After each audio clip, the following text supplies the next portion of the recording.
Yo, what is going on, everybody? Welcome to another Geeks Forever podcast. I am your host, the one, the only, the most chaotic panelist and podcast host in all of Texas. And I'm riding solo today, the one, the only King Mexico, also known as Captain Mexico or Mexico. You can just call me Mexico. And Sonic's not here. I actually don't know where Sonic is. Oh, he's on his way. He's on his way to the show. So he'll be on here a little late. Usually he's the one that runs the skinny, but I guess I can go ahead and do that. Nothing significantly happened this weekend except for the fact that ColossalCon was this past weekend. Those of you that don't remember, ColossalCon won our 2023 Convention of the Year award, and yeah, it was amazing last year. And I have to say, I wasn't disappointed on. So we're going to talk a little bit about ColossalCon, and we're going to talk about other things that happened this past weekend.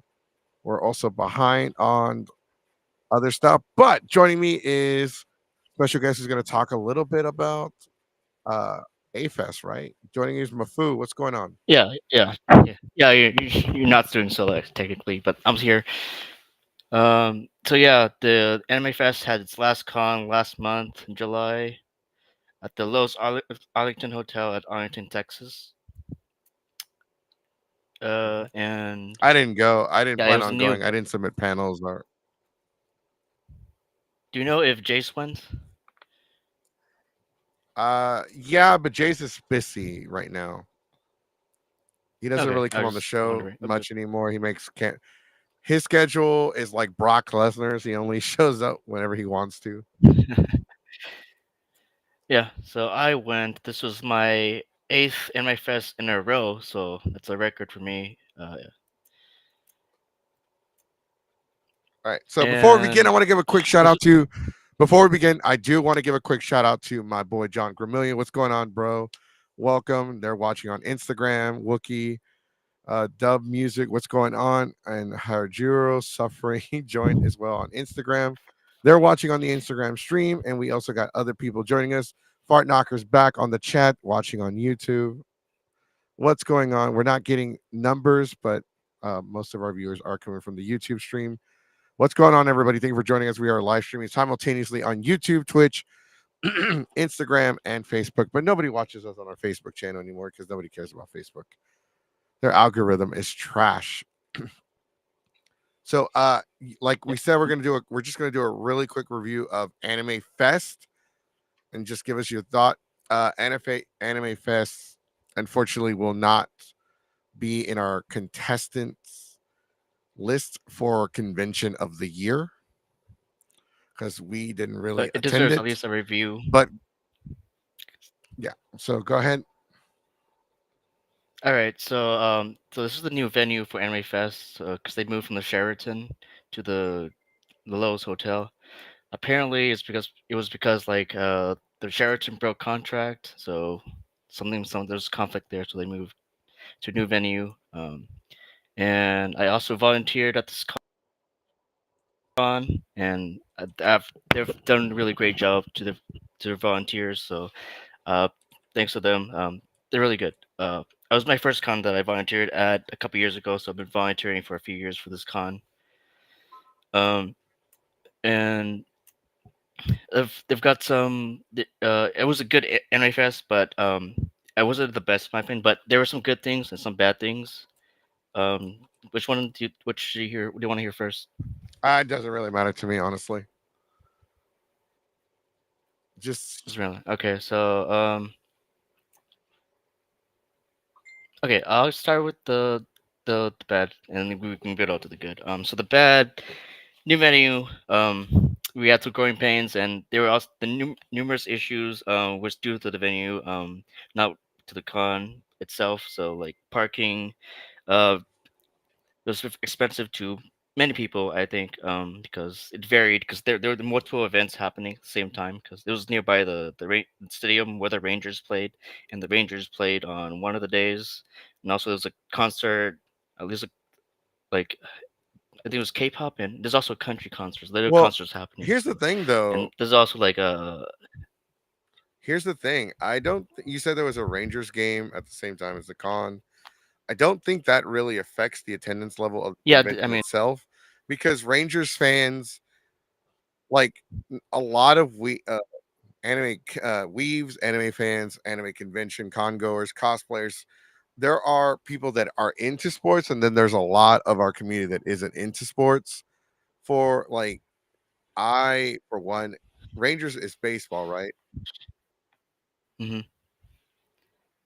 Yeah, I don't I don't watch baseball, so I Okay, don't well there know. was Yeah, yeah. but there's other stuff going on, right?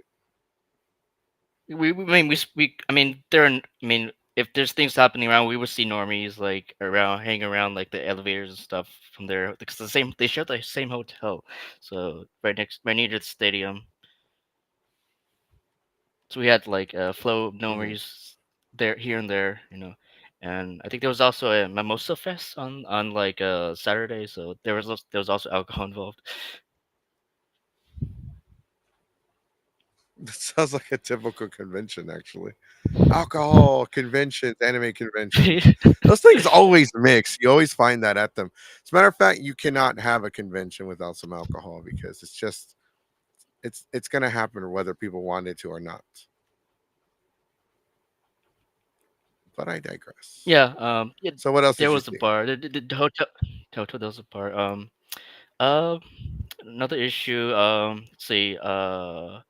There was a Tasha car show somewhere in the parking garage, which was. I mean, it's cool that they have a show, but like, not ideal where they put it because carbon monoxide was kind of building up. Because people had the cars on. It wasn't the best place to have that. Uh, Another issue. I heard I didn't go to the cosplay contest, but I've heard the MC was a little problematic. Like and like they said inappropriate jokes, but like and I mean, I've heard people, but I've seen the MC speak before. I think that person did like the minimal job for opening and ending ceremony. Like, okay. Hold on a sec. Yeah. So when you say Yeah. inappropriate jokes, like in like what do you know what kind of jokes? Because anything could so the issue is that anything could be conceived as inappropriate. It just depends on the setting. Like, was it like an adult joke in a I mean, family setting? uh, I'm trying to think of an example. Maybe like lightly making fun of someone's ability, or like I think there was a contestant in like a wheelchair or something like that, and like they made a joke without like at their expense without their consent, something like that. Mhm. See, that's different though. So okay, so if that is the case, that's very different. That is considered not that's more offensive than inappropriate. I mean, yeah, it's considered inappropriate, but it's also actually wildly offensive. Quick shout out, quick introduction for the one, the only.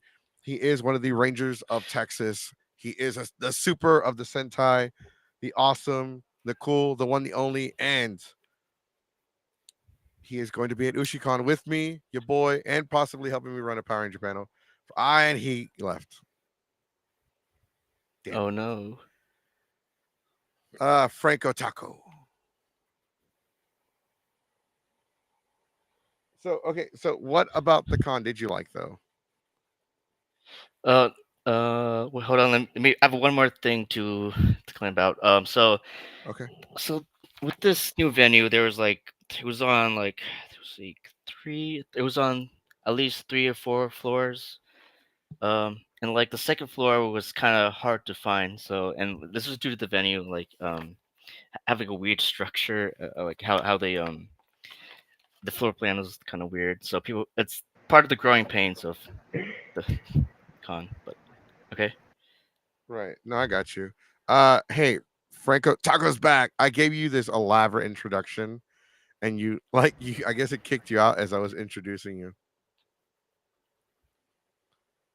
Mr. Taco Senor. I don't know if he can hear us. I don't know if we can hear him. Uh, s- All is right. there No, technical okay. Sorry to difficulties? interrupt. You can keep going. Yeah, probably technical difficulties. I got it. But go ahead, There you continue with Okay. go. your story. Oh, oh, Yes. Continue with the story. okay. Good things Anime Fest. Start with the guests. Okay, I like some of the guests. I was there with the VTubers mainly, but I got to meet Era this Mook. He was the voice actor for Alphonse Elric. The young when he was young, like before Brotherhood. I got his autograph. And Cool. VTubers. Uh, I got to meet Mint and Zane. There's especially Mint because she's gotten popular lately. So and Zane, the VTuber, and did escape room with Mika. I like the escape rooms. That was fun. And panels. I think there was good variety. I liked it.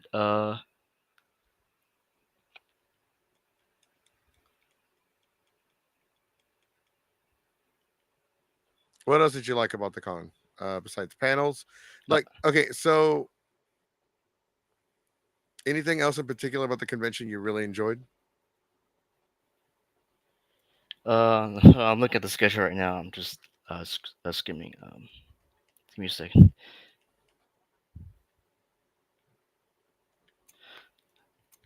Oh yeah, the dealer's room. Yeah, I think I had a dealer's room was a good size. I think.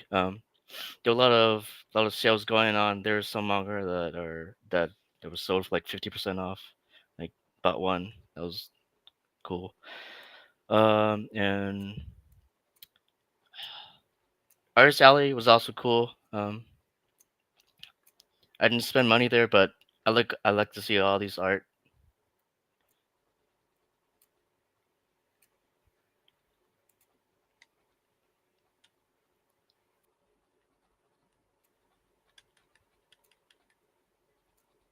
I Anything else guess that you there want? was also board gaming, but I can't speak to the board gaming.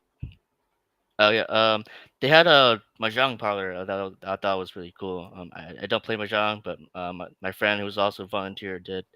He went there a couple times at least. Wait, what is it? What was it called? A mahjong parlor, I like the people who play mahjong. I don't know what the hell that. Can you explain? Okay, so I You need know you what to. mahjong is? No, I don't know what that. You're gonna have to explain it to me. Like I seriously don't know Okay, what the hell that so is.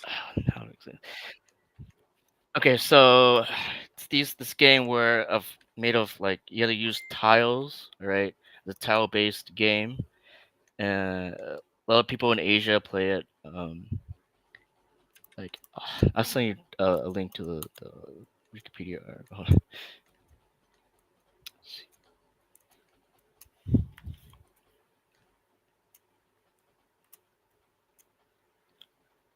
Okay. I'll check it out when I get a chance. So all right, so you're talking about this game, this board game. What else? Anything else in particular? Uh, um,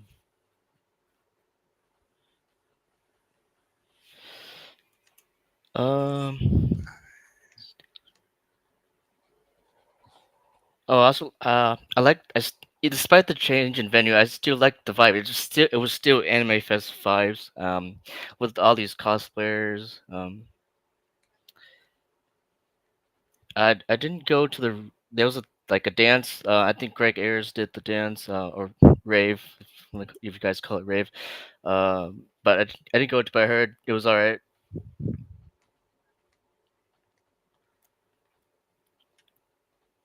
all right, so okay, let's. So if you were to score, okay, if you were to score the convention in a scale of 1 to 10, like how did you feel the convention did this year?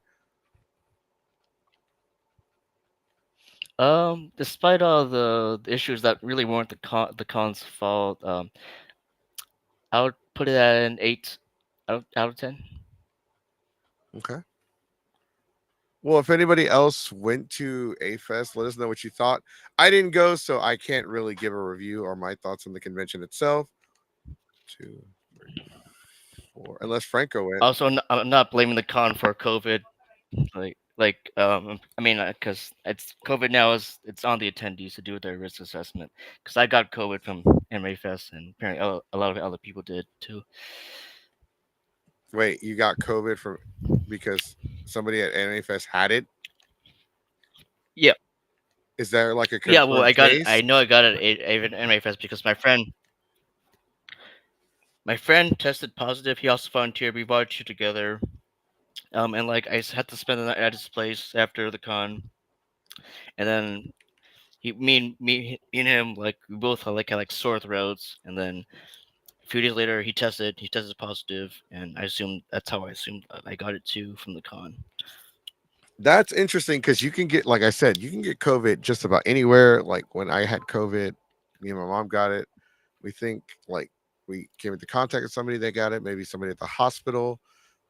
When she, but it you can pretty much get COVID anywhere, right? Like it's not just like exclusive to just conventions, but that's just another case Oh yeah, of people that go to freaking anime conventions and they're sick and they know they're sick.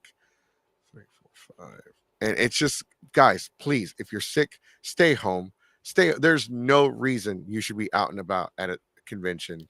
Even you like, oh, but I already bought my tickets, and you're sick. Sell them to somebody. 3, like, don't go to the convention if you're said sick. that I see Farnakis mentioning the anime viewing rooms. I'm actually volunteer for the viewing room, so that is a good place, good thing to have. Like, I mean, I know, Jesse, that you kind of disagree with viewing rooms nowadays, but I feel like it does have a Uh, place as long as they have like some more obscure and niche stuff, like hard to like, find what's stuff obscure niche you can though? go.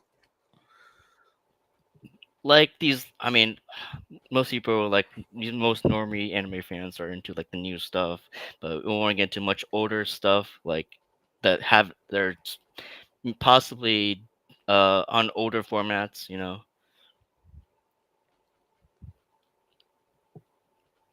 Because, like, okay, let's just put it like so. I'm just gonna put it out there. I am a casual anime fan. I'm not a like a, I'm not. I don't watch a lot of anime. When people like when they watch anime, I don't watch that much. Like I have no clue. Sorry, I had two people in the waiting room. Sorry. All right, joining. Hold on, I got to do a quick introduction. Welcome back, Toku Truck, and joining me is the man with the plan, the Ayatollah Rock and Roller, the Texas Gaming Hedgehog, and he was the wet Texas Gaming Hedgehog this past weekend. The one, the only. He runs the skinny Keyblade Sonic. Hi, everybody. Still a very little drained from Colossal. You sound sick. No, I'm Nah, okay. It's just my throat's a little raspy because all the stuff that happened this weekend. Oh yeah, it was a fun weekend. Right. So like okay, so the like here's like I am considered casual. I don't watch a lot of anime, and like there's some really like obscure anime that people like have tried told me, "Oh, you should check this out. You should check this out." And I tried like watching them and some of the shows are just kind of bad. Like I watched one what the hell was it called? Was like this like these monsters were constantly like eating people and like killing them and it's just how like like I don't mind gore and violence because I grew up on like horror movies, but like it was just kind of like extra to be extra. It didn't really have I felt like it didn't have a purpose. And like that anime just kind of sucked because it was just kind of stupid and like I don't so like I'm sorry if I described an anime show that somebody likes. Like, wait a minute, I know what you're talking about. I love that show. I have a body pillow of that show. I'm like, yeah, well, I didn't like it.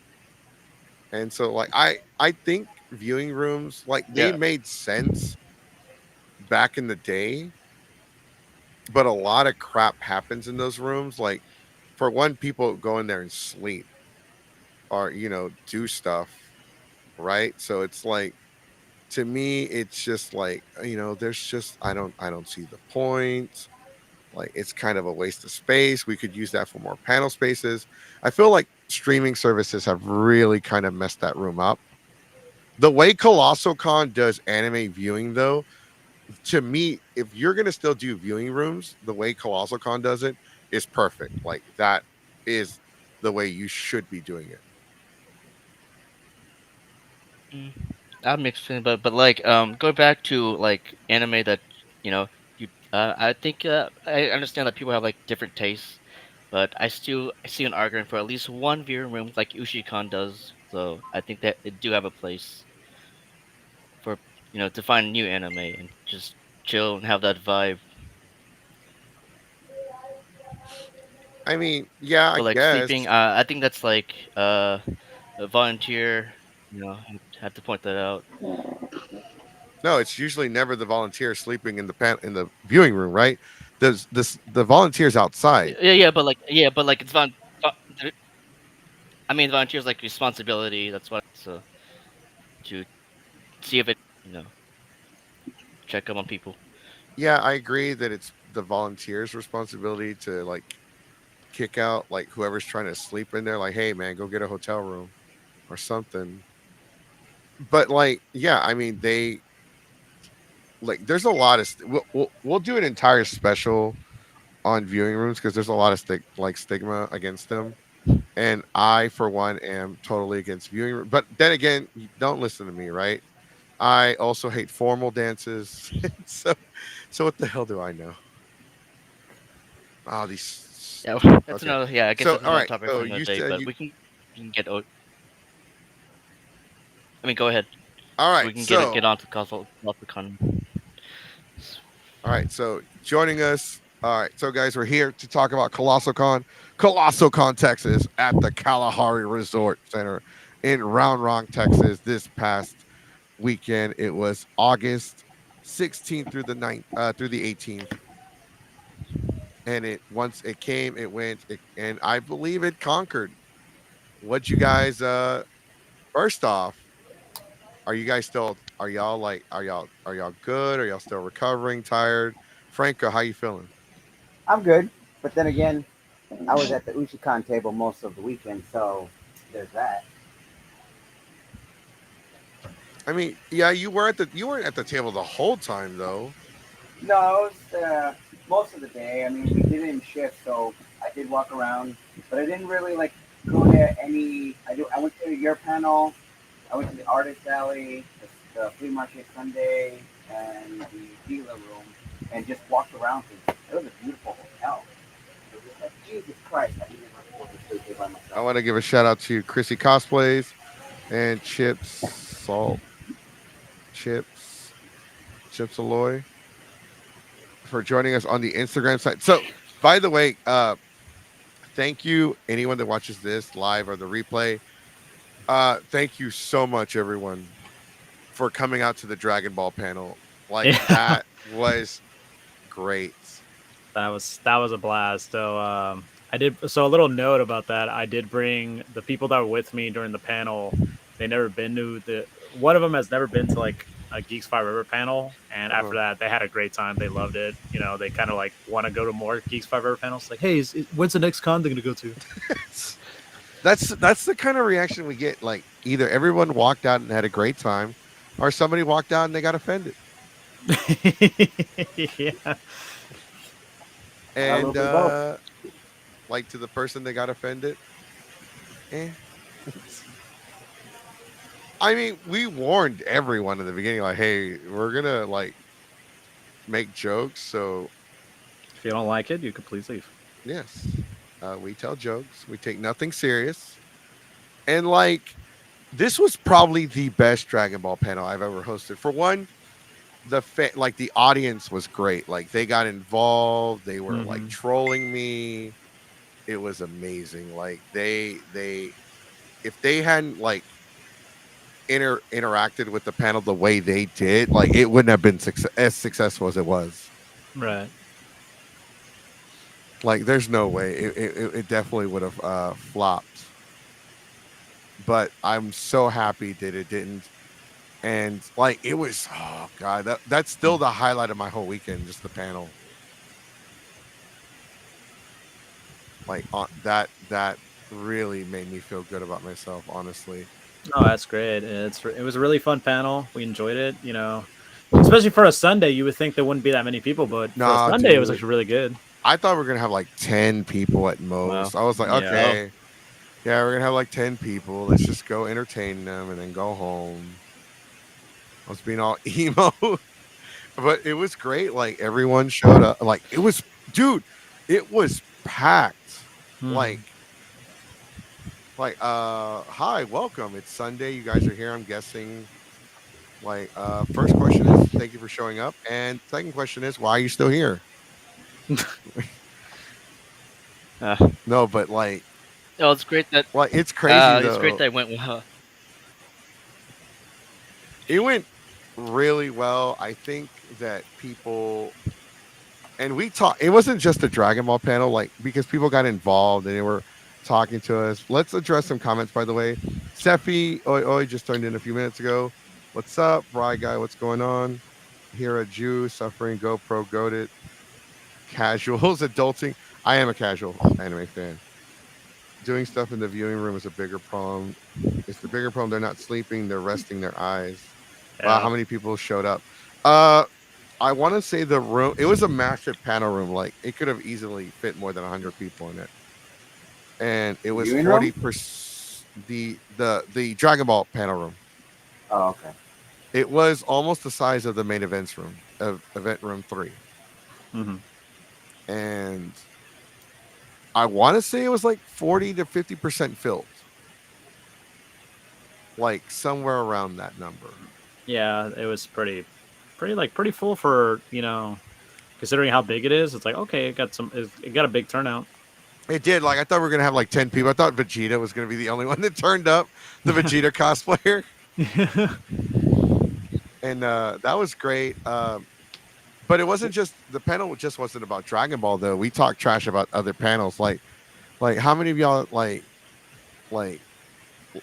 eh, we were talking trash about Bleach, Boruto, Naruto, Pokemon, Yu Hakusho, and Yuasha, like everybody. And there's like that one girl in the front that kept like she kept getting mad at everything, every other word I said. It was great. That was funny. And she played like she wasn't legitimately mad. She was like, She was playing along in a way. yeah. And her and her friend kept throwing each other on the bus, like, oh, she hates Dragon Ball. Oh, and the best part of the entire panel was these guys from out of state, right? And one of them was Yeah. like, HEB sucks. Yeah, we all booed at him. The entire panel booed him. Booed him out Like, of the. We were all saying "fuera." yeah, dude. They're like, get out. Like, where do you do? And then somebody called them out. Where do you do your grocery shopping? Walmart. And then they booed him even louder. I was like, Walmart. You could have went to like Kroger or like like their grocery store or something. Like, right? You shop at the participation trophy store. That's a good way to say it, though. It's the truth. It's like Cheeseburger Eddie from The Longest Yard would say. And that's the truth with some cheese on it. Ain't no meatloaf between these buns. I love The Longest Yard. It was that panel was so great and it like made me feel a lot better. Like I was exhausted, I was tired, like I was so done with the weekend. I was like, I just want to go home. Yeah. Why am I here? And then the panel just like gave me a second wind. I was like, yeah, this is what I needed. yeah, dude, because like I was dead when like before the panel, but then like during the panel, I didn't even use a mic. Yeah, no. Like luckily it was like your voice was loud enough to people to hear. Yeah. We gave the mic to the audience though because they weren't loud The enough. panel, Yeah. Hey, someone in the comment, the panel gave you energy. Yeah, It I did. did. Yeah. So Fartknocker in the comments. At least Walmart knows it's ghetto. Kroger is ghetto, but in denial. Hey, but I will say this: that the satisfaction of like when you check out all your stuff, like you scan all your items, and then you give the Kroger card, and seeing your price goes down, so satisfying to watch. I mean, yeah, that is true. I will give you that, but it's still ghetto. Yeah. No, but so I had 3 Oh, yeah. panels this past weekend, and my do anime fans secretly hate anime wasn't that like it had a good turnout. It was for a midnight panel that was on during the rave at the Waves. Yeah. Like, I It's didn't pretty. expect much, Yeah, right? you got like you kind of over underestimated. It's like okay, I don't think many people are gonna be here, but then you saw it's like oh okay, we did get a good turnout. I got 10 people. It's good enough for me. Yeah. And it's like really because I didn't have like much expectations. Yeah. And then the YouTuber guy that was on our show, the one that made that video about different people at a convention, Hmm. or I don't know, it was called Battleship. Some I forgot what they were called, but he showed up. He was drinking. He Manly gave us, battleships. I think so. He showed up and gave it like a speech about like Gundam and how bad it is and how it's awful. Yeah. And I'm like, man, he's got a point. It kind of opens your eyes to be like oh. Well, because like, Yeah, believe it or not, uh, I wanted to make a panel called the worst main characters in anime, right? Yeah. And Hero Yui from Gundam Wing is on it. Oh, from yeah. I was like a little bit biased because Gundam Wing was like the first Gundam I ever watched, and it was like, okay, I kind of relate. I kind of saw him. It's like, wow, he's so cool and all that stuff. But He's so then, edgy. yeah, and then once you take off the nostalgia glasses, you're like, oh yeah, okay, I can understand now why people don't like how's him. nobody punched you in the face yet? Like he's a bad main character. Like he legitimately treats Relina like crap, and there she is chasing him everywhere he goes. Yeah. Baby, come back. You can blame it all on me. And I'm like, God, Hero, like, how do you have friends? Like, I don't get it, bro. Like, and then like, I don't know. He's not even people's favorite character from the series. I don't think anybody likes anybody from that anime. Yeah. Gundam Wing I like it. It's one of my favorite animes of all time, but yeah, Hero kind of sucks. I know somebody's gonna get mad or agree with me, but it is what it is. That's what I think. That's my opinion. Yeah. Hero's kind of trash. Hero is kind of trash, and I'm sorry if you don't agree with me, but Hero is basura. But if you are ColossalCon and you're watching on Instagram, send me a private message. Let me know if you want to come on and review the con. But Franco Taco was there as part of the Ushicon table. What did you guys think of the? All right, I want to get your opinion because we can't get the official opinion of the con chair of Ushicon, but we can get your opinion, Franco. What did you think of the location that you guys were this year? actually, it wasn't bad. I mean, when the con head came and told us, "Hey, we're in a corner," we're just like, "Eh." It either means that we're going to get a lot of traffic or a little bit. But we ended up getting like in between, like a good enough amount of traffic that people kept coming up because you were in the dealer's room right where the autographs were. You kind of had to look where we were at, and you saw the big bright blue sign that said Ushicon. We were right next to the Anime Alliance of Austin, so they had music playing, and so people were coming in, jamming out to the music, and then they saw us, and we told them about Ushicon. We had a lot of people come up that were just like, "Oh my God, you're doing Ushicon again?" Or, "Oh my gosh, this con hasn't died yet." Somebody actually said, I had a couple people say, "That's not dead yet," or "You brought it back from the dead." So there was a lot of people who were excited to see that Ushicon was around because they had lost track of it when it had stopped for a while. And now that That's they see it was back, they were just like, "Oh yeah, we're gonna go back." yeah. So I'm one of the people that's really glad that Uchicon is still around. For one, it's one of my favorite cons. Um, definitely excited. I'm actually excited to go back.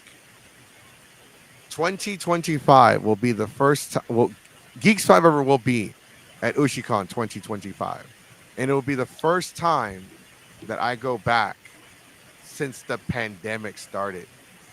Hard to believe it'll be 5 years since COVID kind of like shut down everything. Yeah, Yeah, that's what a lot of people were mentioning was because of COVID, they thought, "Oh, really I'll be small back. town like that wasn't going to make it," and then they see that we were still happening, so we're excited about it. And it helped that we had the slideshow playing on the monitor, That's where I found the pictures of you. That I know you posted a stupid picture of me before I dropped some of the weight, and then I'm like, oh god, I don't have a neck. Ah, don't. Why did y'all post this? was funny. Ha ha And ha. also I'm because not laughing. Yoshikon's coming back to Austin. So, yeah, Yeah, Yoshikon's coming back to Austin, and so Austin people will rejoice a lot on of people that. were excited about that.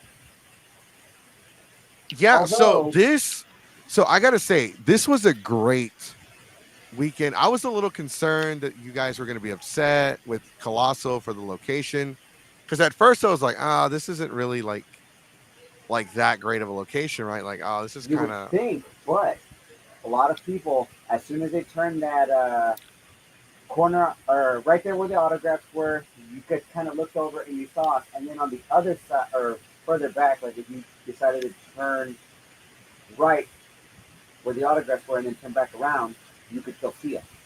The sign was big enough and it was blue enough that it still got your attention. I will say this: like all the cons were in the back in the area. It was not hard to find anything. The dealer's room is kind of small, but I guess the con's main focus isn't really the dealer's room or like the artist alley, right? It's the water park because it's a water park convention, right? Yep. Yeah, it's It's literally owned by the hotel. mhm. Yeah, because they did Colossal and the Kalahari pretty much like in a way they kind of like unionize in a way like a collab basically. Is it owned by the con or is it a contract that they have with the? It's a No, contract, it's I owned. think. From what I heard, it's actually owned by the hotel because isn't there several Oh, Kalahari's across the state? So each one does it. So that's why somebody asked, like, yeah, "Are there going to be any other state colossals?" It's like, no, we live in Texas. You're lucky we're here. yeah, because like all the Colossals take place, like you said earlier, at the Kalahari's, all around the U.S. So it's like that's like the only con you see it. Oh, except for I know Icky, Iki, Iki. Icky would do it at the Kalahari as well. Yeah, but they don't have That's the same like Rave at the way. attractions Yeah, like the con because Iki doesn't have the rave at the waves like the guy. You know, Iki would do that. they would. Yeah. yeah, So yeah. like that is And I think that's why a lot of the restaurants stayed open then because it was already like 12, close to 1 o'clock, and you still had the pizza open and that nice fancy restaurant that's Mhm. going down that way towards the I con. was I, 'Cause I guess I was even able to get an ice cream like at midnight on my way to the Rave at the Waves. that's what I was so like, yeah. So, oh, go ahead.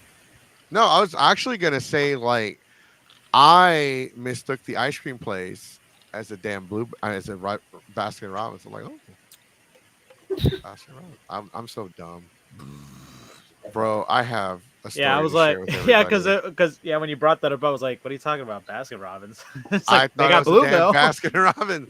Yeah, that's I saw the bluebell and I'm like, I don't know why my mind went straight to Baskin Robbins. Like a look, I was extra dumb this weekend, okay? I slept in a hallway, and we'll share that story in a minute, but I slept in the hallway and I had a room key. So, what people wondering, in case you're wondering, what does that mean? So, at when you have a room at the Kalahari, you're given a wristband, which pretty much not only is your wristband to enter the water park, is also the wristband is your room key. So it's not like the little cards you see like in other hotels. And yeah, I guess that's what happened. Yeah, and me como pendejo, I didn't know that. And so I kept beating on the door, knocking, let me in. Let me in. I'm sleepy. Let me in. I need to sleep. It was 6 in the morning. I'm beating on the door. I'm calling people. I can hear their phones ringing inside the hotel room. I'm like, y'all are ignoring you mother. So I just like laid out in the hallway like a bum, and like somebody walked past me. They saw me sleeping on the floor. Sleeping on the floor. I'm like, ah, hell, they're gonna call security. Somebody let me in. Let me in now. I don't want to go to jail. And oh, here in the comment section, it says Icky probably doesn't have the logistics to pull a rave at the waves, and even if they did, it's just Greg Aries playing YouTube rips. Who said that? Oh, okay. I'm like, man. Someone woke up and chose violence to Seffi. That makes sense. That comment now makes more sense than it did. Okay, so Seffi woke up this morning choosing violence,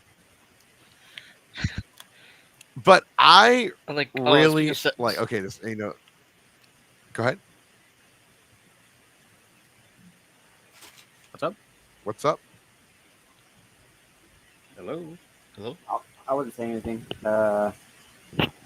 It was Mafu who was saying something. Mhm. So Oh yeah, Seffi, I'm sorry. as a yeah, go ahead and say what you got to say.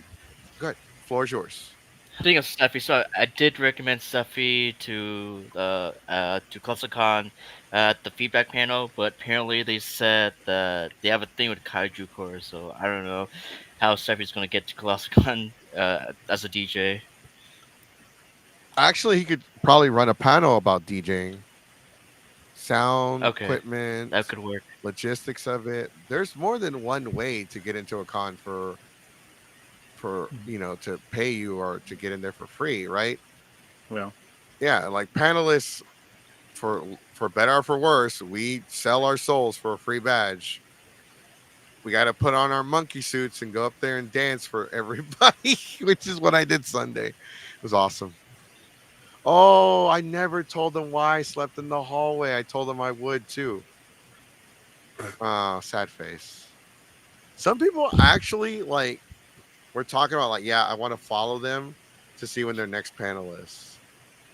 I think some people like as the more panels we do, the more awareness we're getting, guys, and it's great. Like I love the fact that we are getting more and more attention. It's amazing, and this is we're not going to stop. Okay, I did say that I don't want to host panels forever, and I eventually want to come to a stopping point.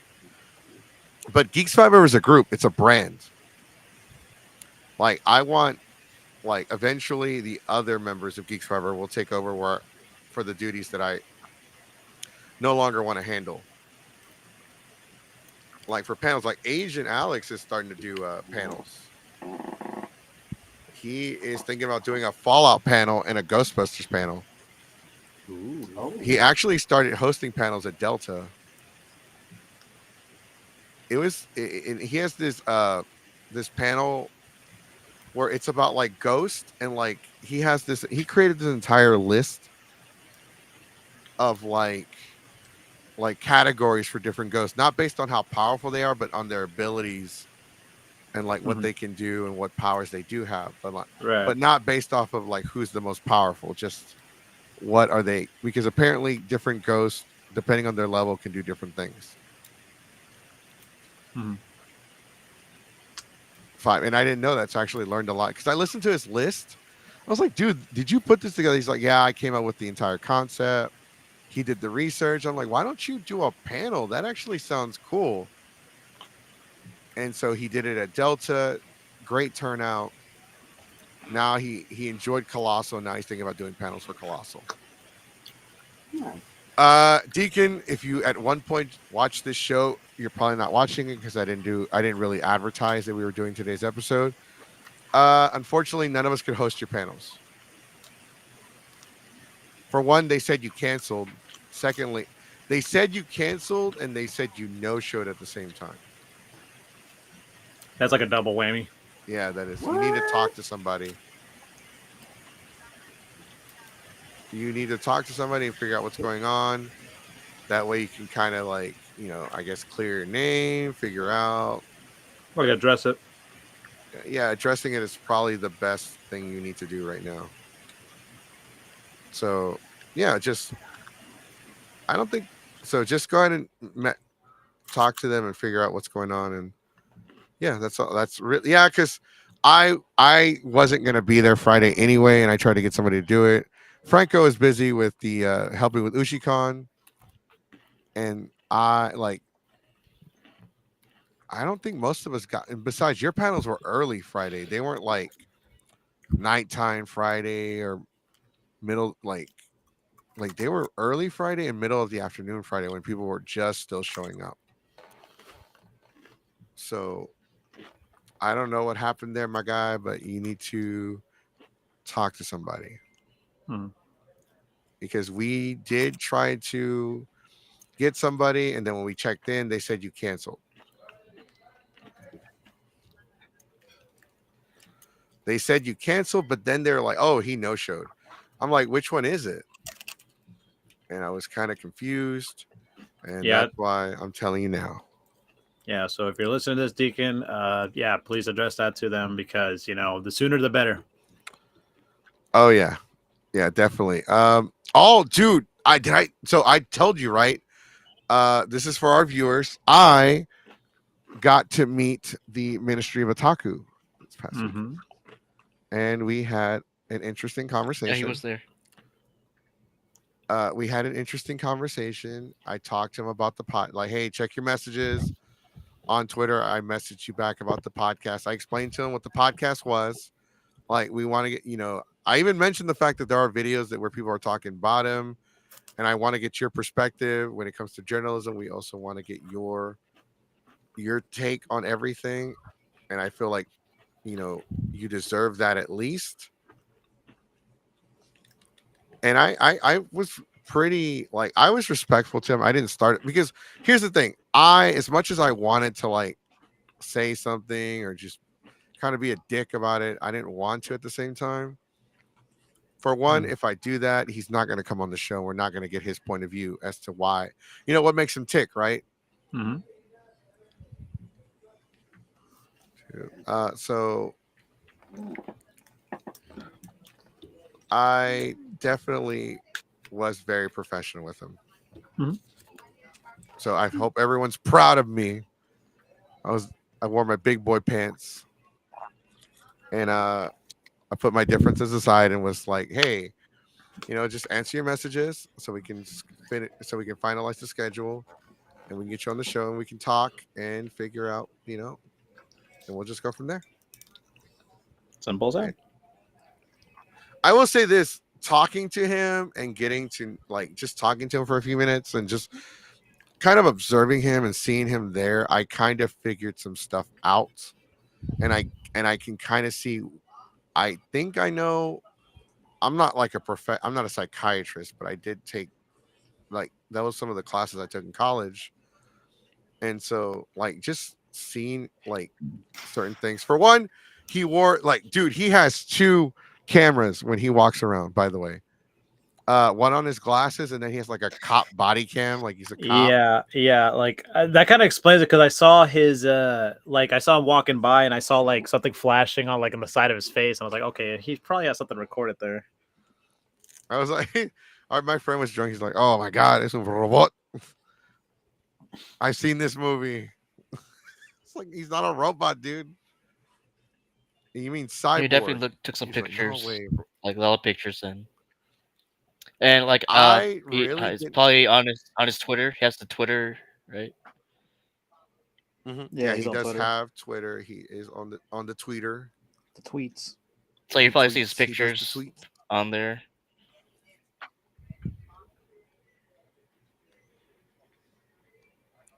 I so here's the thing though. I didn't really see the disclaimer on him.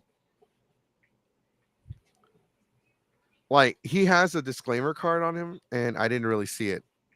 Mhm. Maybe he has it hidden and only takes it out when people like Ask. are asked or tell him to piss off or whatever reason, right? Because Mhm. people tell you like they'll tell you to piss off if they don't want you near them or whatever. And you don't even have to do anything. They see you with a body cam, they're like they'll probably get like people don't like being recorded without consent. But I understand where he's coming from with the body cam. It's like to kind of protect yourself. Never be too careful nowadays, especially with so many YouTubers making videos about him and stuff like that. And I even addressed that with him. Like, yeah, we're gonna discuss the YouTube videos, and I told him like it doesn't matter if we have differences or if, me and you got beef. I'm gonna give you the opportunity to talk and kind of give your side of what you think is going on, and it was a great conversation.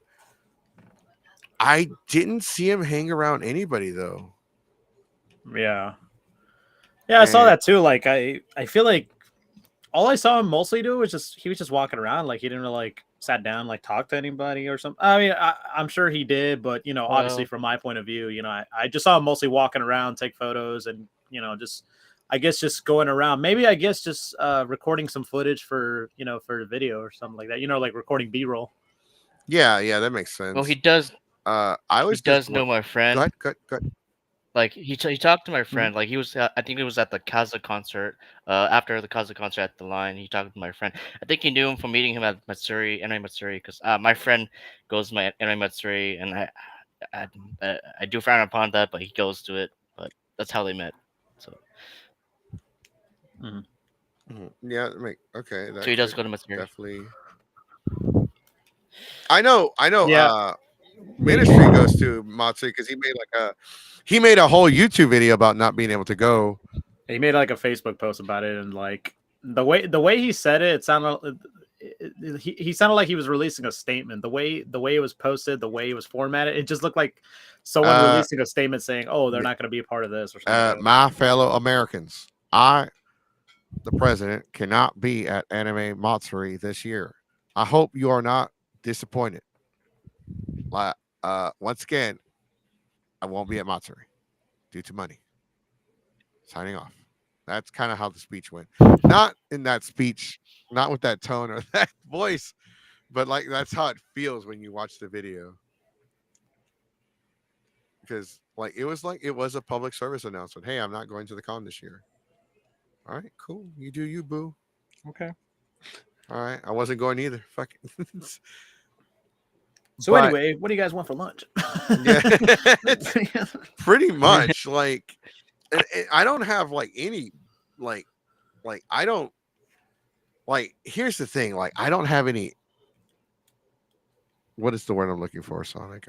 Like Ill will. yeah, like I don't want the guy to like. Hello? What's up? You're back. The Frank he brought tacos. From Taco Bell. And Oh wait, the no, Taco Deacon's Bell. here. I changed the invite code. Uh, There's no way he got in this time. no, I changed the code this morning. So Fartknocker in the comments saying, while I don't care for his views and some of his behavior is questionable, I like that you're giving him a chance to speak despite his past actions. I mean, yeah, if I'm gonna roast you, I might as well hear what makes you tick. We're not doing this because for like clout or anything like that either. Mm-hmm. I like legit. I would like to know, like, because like watching that video of those two individuals, kind of just roasting him for no, like I get it. We do that sometimes. We roast, but like we know most of the people we roast. Mm-hmm. Like we actually know.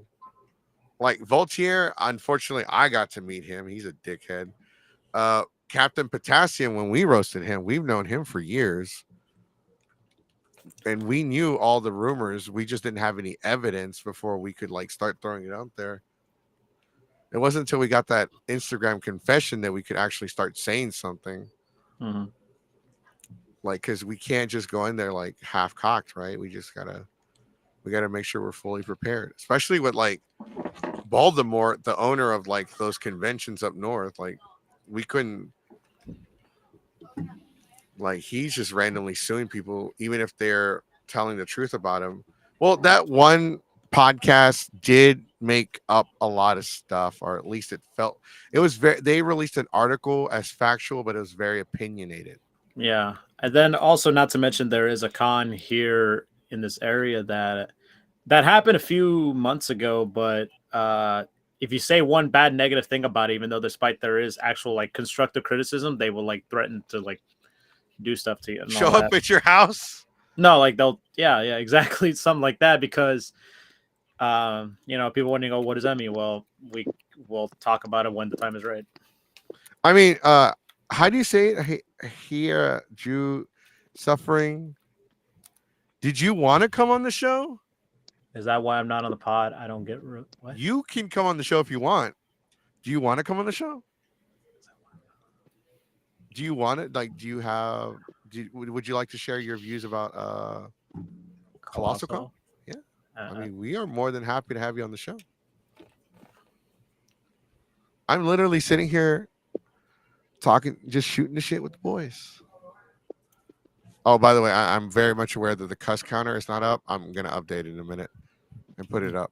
Can't really I'm at- watch it in the way that's Yeah, formatted. not the way it's formatted right now. Yeah. Like right now, I'm not on the Also, I server. forgot to ask. We're not on the. I forgot. Go ahead. Go ahead. Yeah, I forgot to ask. Do we have a skinny? Because like Sonic showed up late, so I was No, we don't wondering have if a- there's Nah, skinny I in mean, the- especially so con reviews or something like that, big topics. We don't really do a skinny because, like, the main focus is the convention that we just were at. And plus, skinnies are for like Okay. major, like like Deadpool and Borderlands sucking, and then Yeah, actually, you know what? While we're at it, Borderlands messed up if a re-release of Coraline did more money than Borderlands did this weekend. Wait, what? Yeah, Coraline was re-released in theaters, and it made more money this weekend than Borderlands did this past weekend. It's messed up. A 15-year-old movie. A good movie, but I've Yeah, already. That is awesome. That is gold. God bless America. God bless America. Oh, I love this. What a time to be alive. Well, I do have one thing. I have one thing to add for like our mini skinny. So apparently recently Megabus has stopped operating in Texas entirely. I don't know if any guys use Megabus, but they stopped. Yeah, But I heard. been using them for like getting to cons around Texas. Yeah, I heard about that too, and I was wondering, it's like, And I'm sad that they're gone. yeah, because it's like a lot of people I know use Megabus to like get to like in San Antonio or Austin or like Dallas or something like that, and then just finding out they're not gone. I was wondering, like, does anybody even use Megabus anymore? And then I find out that they're gone. They're not here in Texas anymore. I was like, oh. Technically, even Greyhound has been gone for a while. The Greyhound bus station here, it's not even Greyhound. It's just a hub for like buses. Yeah, they just like move their stuff and all that. Like, Yeah, everything is pretty much like FlexBus now. yeah. I use them. They're not bad at all. I used to when There's I also was. Red Coach. I don't. I Coach. I don't really know them, but I know. Red Coach, like Red Coat. Yeah, that's a bus. That's a different bus service. I use FlexBus. I've been using them for years. Went to Austin to visit someone when I was gonna live in Louisiana. I was going there. I was taking FlexBus to travel back and forth. Yeah, FlexBus has been good to me. I like FlexBus. I mean, it's ghetto as shit, but yeah, it's cheap. Mhm. Like, I think it's like you can $70 round trip to like San Antonio or Austin or somewhere like that. And that's way better than Greyhound. don't trust Greyhound. But yeah, even Greyhound. I mean, Greyhound would at least check your bags for weapons. And FlexBus don't care. Yeah, which is kind of concerning. Yeah, it is concerned. Just don't kill the driver.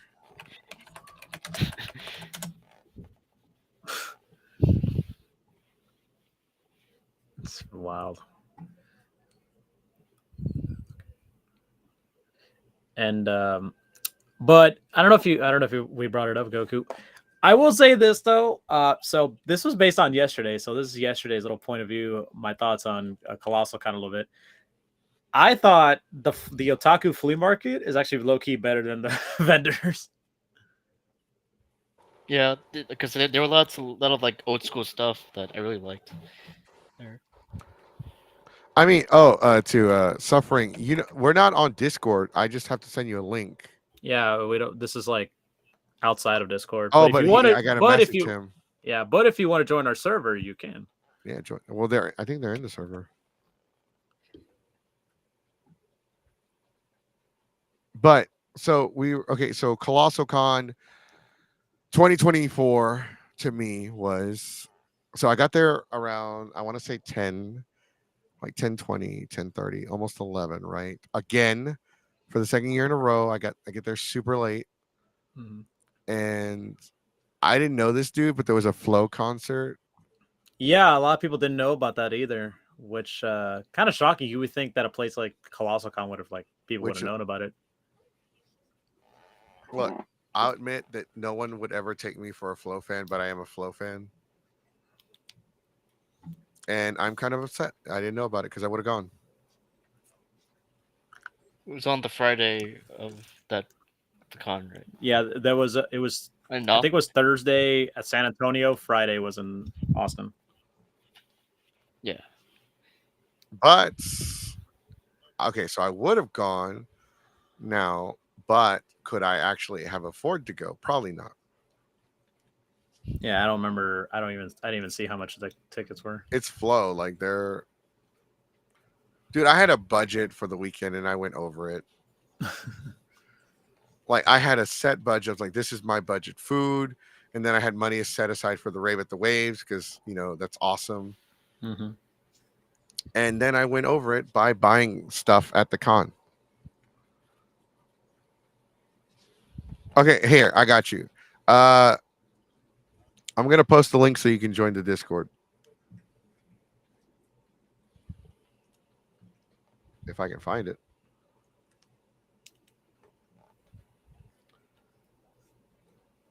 Let me acknowledge some. We have a lot of people joining us.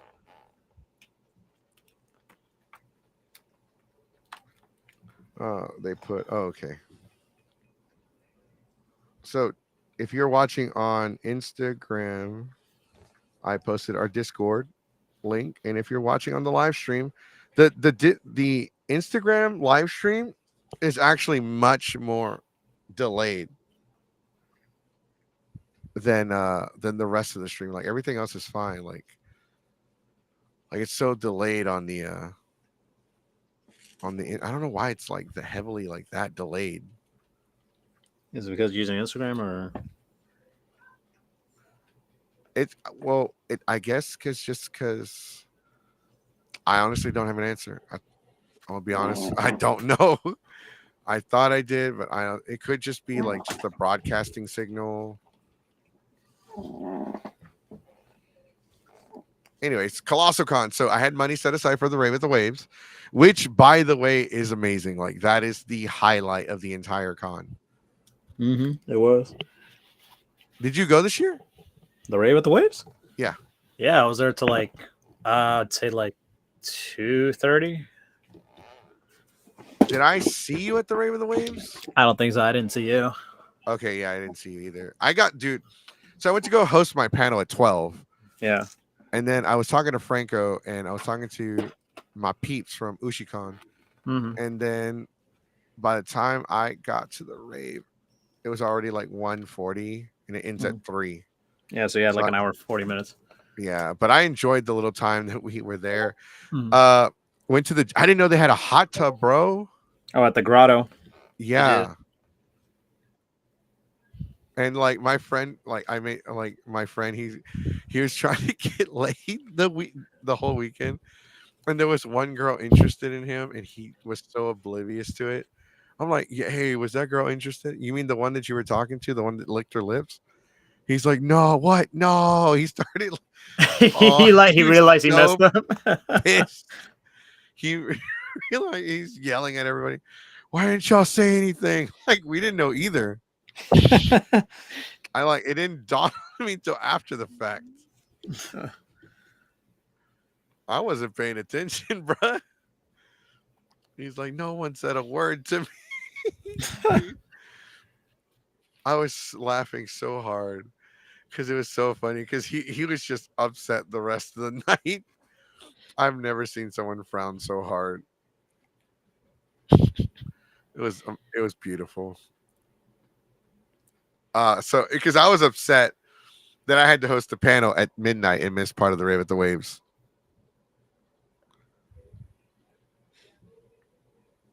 Yeah, the delay sucks. I know. It's better to watch the channel on Twitch or YouTube. So he's upset. That whole thing happened. I made new friends. I went through the lazy river. I got to see Dangapus. Was here in Texas. That was awesome because Dangapus is from Cali. Mm-hmm. It was just a great weekend. Like I don't have any complaints. I mean, there's some people that don't like me. They were there. They gave me like dirty ass looks, and I'm like, ugh. Y'all can't smile. Like y'all can't just ignore me like every other group that like fights. They just ignore each other like they don't exist. But Did you like guys go it to was that great. wrestling Like thing? the Ray with the I didn't go. no, dude, I did. I missed it.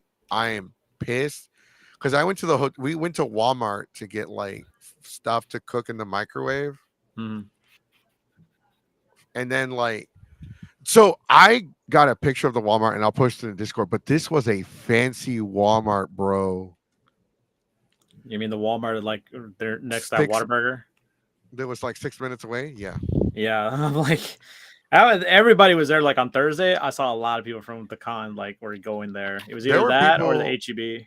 There were people from the con there when I was there, and Yeah, it was fancy, dude. Like they didn't have the gate that opened the automatic gate in the beginning. Like they were like they didn't have a lot of security. There was a lot of white people. bro. I know Twitch is mad now, but like it was fancy, bro. Like oh man, this is what like they had a lot of self check. I'm like, this is what trust looks like. Yeah, it's like and oh, here's a flip the mattress on our chat says Colossal was such a chill con. The biggest drama I heard was Deacon's diss track. LOL. That literally was the only drama I heard about. Other than the people that don't like me, like, but that's not really drama. That's just beef. Mm-hmm. Like, because no one else is involved with it. Yeah. Like, yeah, the only drama I heard about was with Deacon Ramp, except for that couple that was making out at the wave pool. Yeah. Yeah, they were they got really intimate. So there was something that people, I don't know if anybody here was there on Thursday. So around like 9:30, 10 o'clock, there was a fire alarm that got rang. And people wondering, oh, how did that happen? This happened on Thursday night, and it turns out it was because a burnt bagel bite was the reason a fucking fire alarm was rang. That's awesome. And I just thought a bagel. So, and I'm like, someone's gonna cosplay as a bagel bite next year just to make fun of it. I will cosplay a bagel bite. A burnt bagel bite. There you go. Oh, there is some news from the ColossalCon front. Not from the staff itself, but from the convention observing stuff. So there were a couple people, unfortunately, that did overdose Saturday and possibly Friday, I believe. Oh man. Yeah, that's why paramedics were at the convention. Somebody overdosed. I think I even heard that somebody overdosed at the rave, and one of the lifeguards refused to do anything. I'm not sure either because I was there, so I didn't see anything. Maybe it must have happened beforehand, or I don't know. It was like it's such a big park. Like maybe it's like one section that nobody sees or something. You know what I mean? And it's kind of, I don't know. It's kind of I kind of want to word it better, you know? Right. It's something I heard, or it might have not been during the rave. Actually, I think it was just during the day. Yeah, it's because so when people who are wondering what's going on, what about the water park? So the water park opens all day, even during the con, and they were open until like 9 o'clock, and then like 2 hours later, that's when they did the rave at the waves, and you had to get like a certain wristband to get in. So maybe that's likely the case. Maybe that's probably must have been during the day or something like that, because a lot of people were able to go in, do some photo shoots or something like that before the rave and all that stuff. Yeah. I know I heard something about somebody overdosing at either the water park or the outdoor pools, but I know somebody else overdosed at one of the room parties. Not sure which one. So it's I hope those people are okay. Yeah. I hope so too, because it's kind of the first time I'm hearing about this. Just, praying everything's okay, just because it's especially something like that, it's really a rough situation. Yeah, we don't want anyone to get hurt. Like that sucks. Because kind of it just sends a bad message as for the community. And we don't want anyone to get hurt, and we don't even know who it was. We don't even know if it was somebody we know. because like I saw DJ for like 10 seconds the entire weekend. Mm. I know it wasn't him though. He's fine. I Right. talked to him. So but the point is this: we don't know who it was, and we hope to find more information about it. Make sure they're okay. If anybody has any information about what happened, let us know. We can keep it confidential. If not, we'll just have to play by ear, I guess, and just go from there. But yeah, no drama really. And let's address some comments. I know we're still on Instagram. No comments there really. I don't think people on Instagram Let's really. see. Here's someone in the chat. I saw a few people doing ket, which is not mixed well with alcohol. It could stop your heart from relaxation in one of the room parties. Wait, which one? Wait. Okay, hold on. From Flip the Uh, Mattress on Flip the our Ma- chat. Brought Okay, up hey, that. let me send the invite link to this person real quick. We're gonna go ahead and let you on the show. Please don't turn on your camera and show your hot dog to the audience. That's all we ask. That is all we ask. Yeah, that's all we ask. Just this isn't Matsuri. Don't do that, please. Yeah, we don't want to deal with that situation again. Yeah, it's I private. So hired you suffering. I'm sending you the message right now. Yeah, I just sent it to you. It's not phone friendly, by the way. Okay, and okay, so I think we have 2 people joining us. I think we're gonna go ahead and stop streaming on. Let me see if we can cut it. Like, can we switch the view? No, we can't switch it midstream. So we're gonna have to be. We're stuck in this format for the rest of the show, unfortunately. Nah, it's okay. I mean, I think we're just gonna like not stream on Instagram anymore because it's not honestly, guys. I'm so sorry to the Instagram audience, but it's just not worth it, honestly, because it's a headache, and it doesn't really cooperate with us half of the time anyway. But like, have you heard anything about what happened, or just anything at all, Sonic, about any of the victims, or not really? no, I haven't heard anything yet. So we're just gonna probably, if anything comes up, I'll probably just keep updated. Maybe I'll just post it on Discord. Maybe in case anything happens, I'll let you guys know. If you guys know anything, let us know, because we'd love to, give an update maybe at the next show, or like again on Instagram. Let's see. Here in the group chat says, how many of you need to get my computer then? How many viewers? I don't know about any of this. All news to me here. Yeah, because like I said, some of this stuff is news to me as well.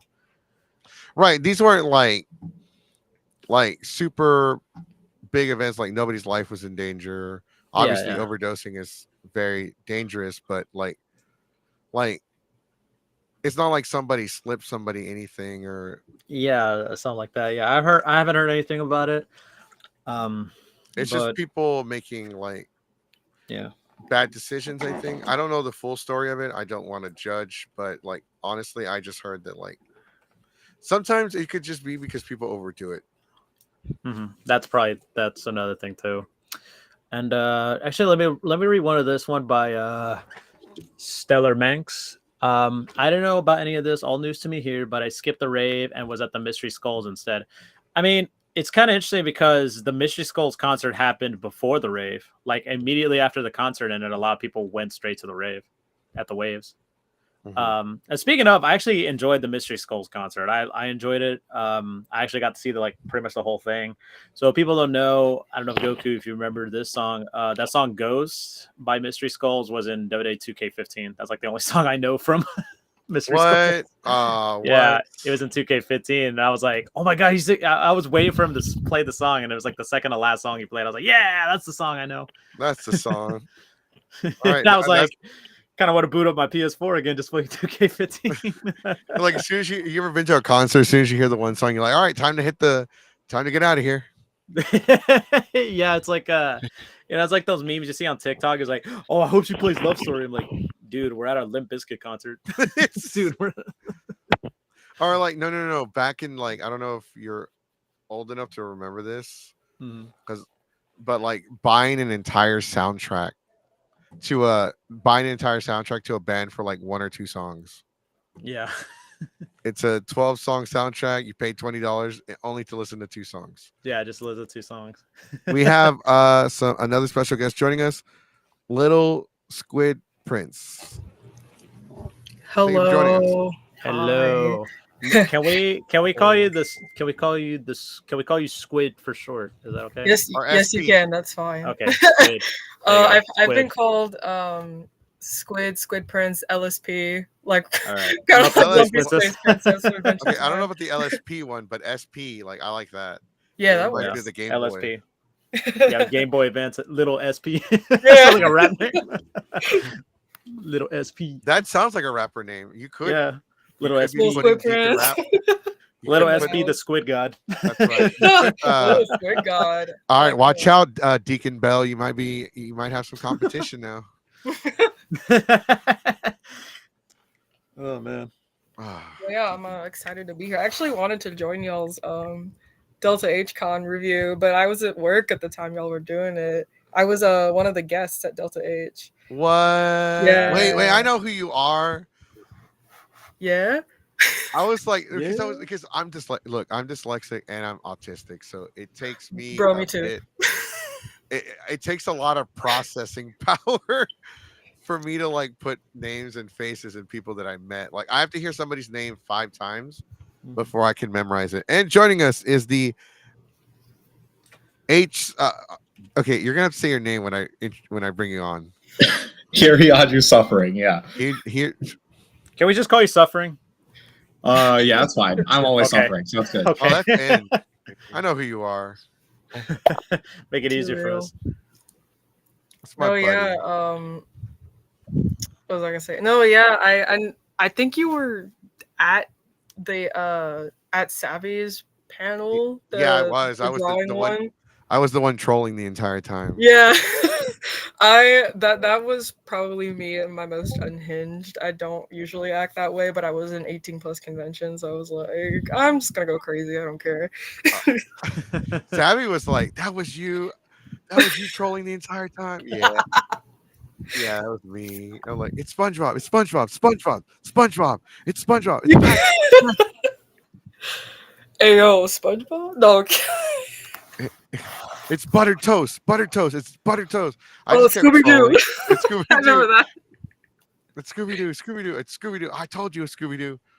And like, I was just trolling, and then I even named like, y'all gave like the team's names. I'm like, nah, this is team season their food, and this is team we don't season our food. And then as soon as I said that, like half the other group just got up and walked over. Yeah. Yeah, I they're felt like, I felt so bad for one of the people on the other team. That's our friend Jade, Zebra Star cosplay. She's half Mexican, so she like heard that and she was just like, I grew up with seasoned food. Thank you very much. I laughed and she got like annoyed. Like I do season my food. Well, you're on the wrong team. Come on over to the boys' side. Come on over. Like it was great. I'm fine. Well, thank you for coming on. It's definitely a pleasure to finally have you on here. Yeah, for sure. I also just wanted to share my opinion being on the cosplayer side of things, especially since I was part of the contest for COLOSSALCON. Mm-hmm. Your cosplay was fire, by the way.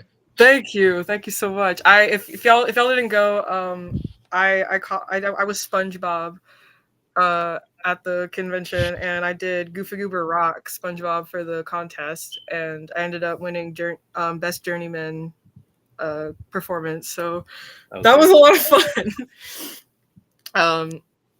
The audience went fucking nuts. Like, all right, sorry, I was addressing something. you're good. Wait, where did you win the skit? You won it at Colossal? Or was Yeah, this is at Colossal. so like here's the thing. I walked around as bending Rodriguez for like only 30 minutes. you know, it's funny. You could say technically you own 2 cosplays. You could just have Bender, and then you could put the little black thing on this goatee to make it make it flexo. Flexo, yeah. Somebody already somebody told me like you should do flexo. I'm like, Hold Like, on, I'll be back. I need to make a modification to Bender because I could not see anything. I wanted to wear it much longer. I unfortunately only wore it for like 30 minutes, and it was during the cosplay contest. So not a lot of people actually got to see me as Bender. Dang. Yeah, the contest was completely full. Like every chair was full. And No, here, if anything, you need the modification you need for the Bender cosplay is to make sure that your butt is shiny. there you go. Oh God, people kept telling me like, here's the funny part. So people that did see me were like, Bender, hey, say bite my shiny metal ass. And I'm like, you know what? Meat sack, don't tell me how to live my life. You can bite my shiny metal ass. It was great. Unfortunately, though, it couldn't see anything, didn't wear it very long. It was hot. But how can I intensify my suffering? So I decided that I'm going to work on a bent. So that one was like foam and like cloth, right? I'm going to make one out of like EVA foam if I can and make it pool friendly and wear it to Rave at the Waves next year. That is my goal, to wear it to the Rave at the Waves. That is a very interesting goal. Well, because one, if I'm overheating, I'll be in the water, so problem solved. So all right, bro, say your name again. Hiryaju Suffering. Okay, so how come you've never, is that the stage name you use? Because I've never known you as that name. Yeah, that's because like I had like so many different tags, and this is the one I kind of like rolled with because everyone calls me by my first name if they know me personally, right? So. Mm-hmm. Well, I don't Yeah, like. I'm not gonna say your real name on the podcast. So we don't really use real names anyway. So yeah. So, but so for those of you that don't know, he is a panelist and one of the actual top panelists in the state. Oh. I appreciate that compliment because I don't think of myself that way at all. Well, you're also one of the few panelists in Texas that are national besides myself. That is very true. For those of you who don't know me watching, I've done panels at Anime Central, Anime Weekend Atlanta, as well as, what's the other con I'm missing? It's like a small Ricky Dink con in the Midwest. We've done panels at Louisiana for the Louisiana cons and a couple Oklahoma. I love doing panels. They're so fun. Panels are great. They're addicting. They're fun. And they are amazing if you kind of feed off the audience participating. Yeah.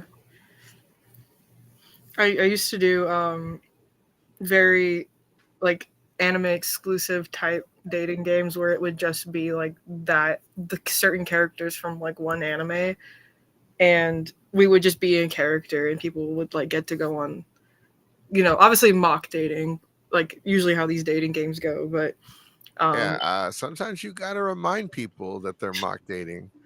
Oh yeah, we give like a big old fat disclaimer in the beginning, like this is not real dating. I mean, if y'all want to afterwards, I can't stop you, but like just know this is not for real.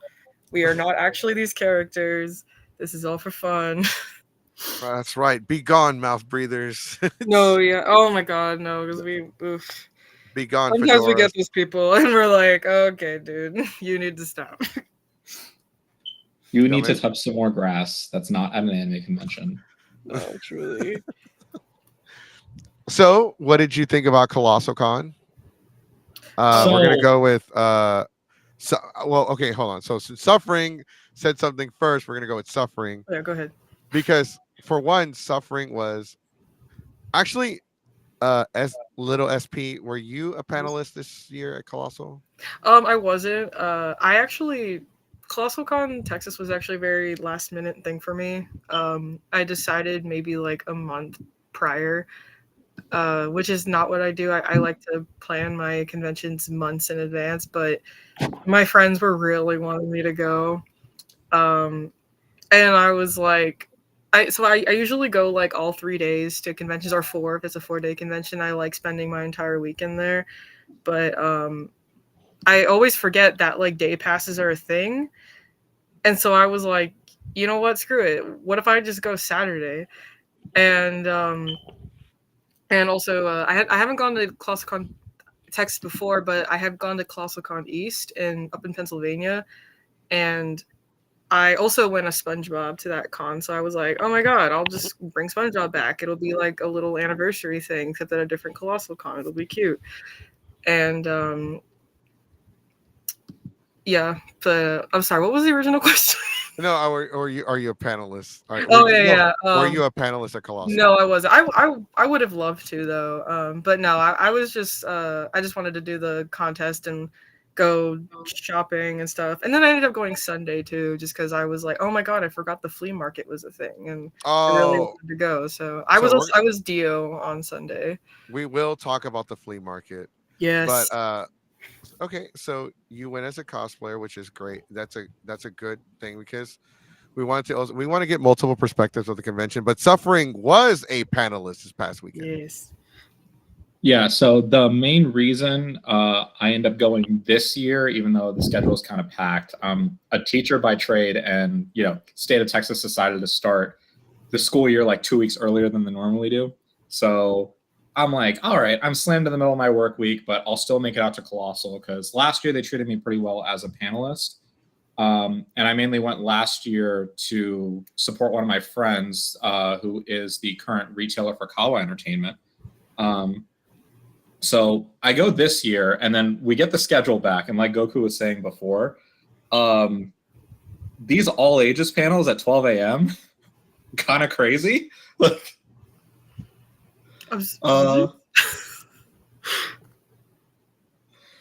I mean, like, I respect it, but at the same time, I'm sitting here going like, all right, so I'm running a panel that's supposed to have this appeal, that's during the rave, and is also an all ages panel. And I'm sitting here going like, I don't know how I'm going to play with this and everything else like that. I still got a decent turnout. But I was like, I literally had one of the panel members go like, oh, my other 3 friends are at the rave. Otherwise, they would totally be in this panel. And I was like, really? Oh, my God. Don't tell me that. Don't tell me that. Yeah, I felt that as well. Like, because here's the thing. Like, I made it I made everyone well aware, like, I didn't want to host a panel during the rave. I want to be at the rave. I was like, why do I have a panel? And my panel was an all ages panel too.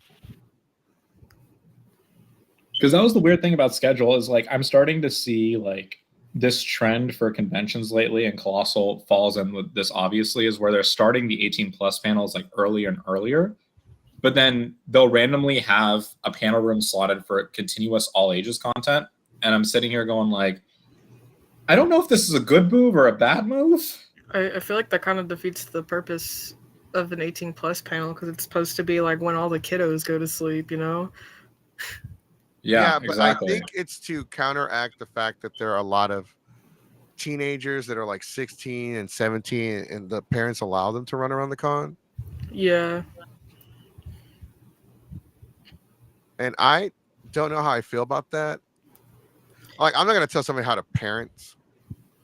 Like, that's not my place. When it's a con like Colossal Con, it's a party con though, and there's gonna be a lot of adults running around drunk and dressed half naked. I don't know if I would want if I was a parent, I wouldn't want my kid in an environment like that. I mean, at least in the nighttime, right? Yeah. But the whole half naked thing, they're kind of already half naked during the day. That's true. So it's like, I mean, I see. Yeah, you got a valid point, but like, I also saw, like almost nakedness during the middle of the day. So it's like, That's true. I mean, I don't have a problem with it at all. Like, I think people should cosplay whatever they want as long as they're not entirely naked, you know. But like, I guess I'm just thinking in the perspective of like, what a parent would want to bring their I wouldn't be mad if Colossal Con Texas specifically, because it's at Kalahari, rebranded as an 18 plus con because it makes more sense.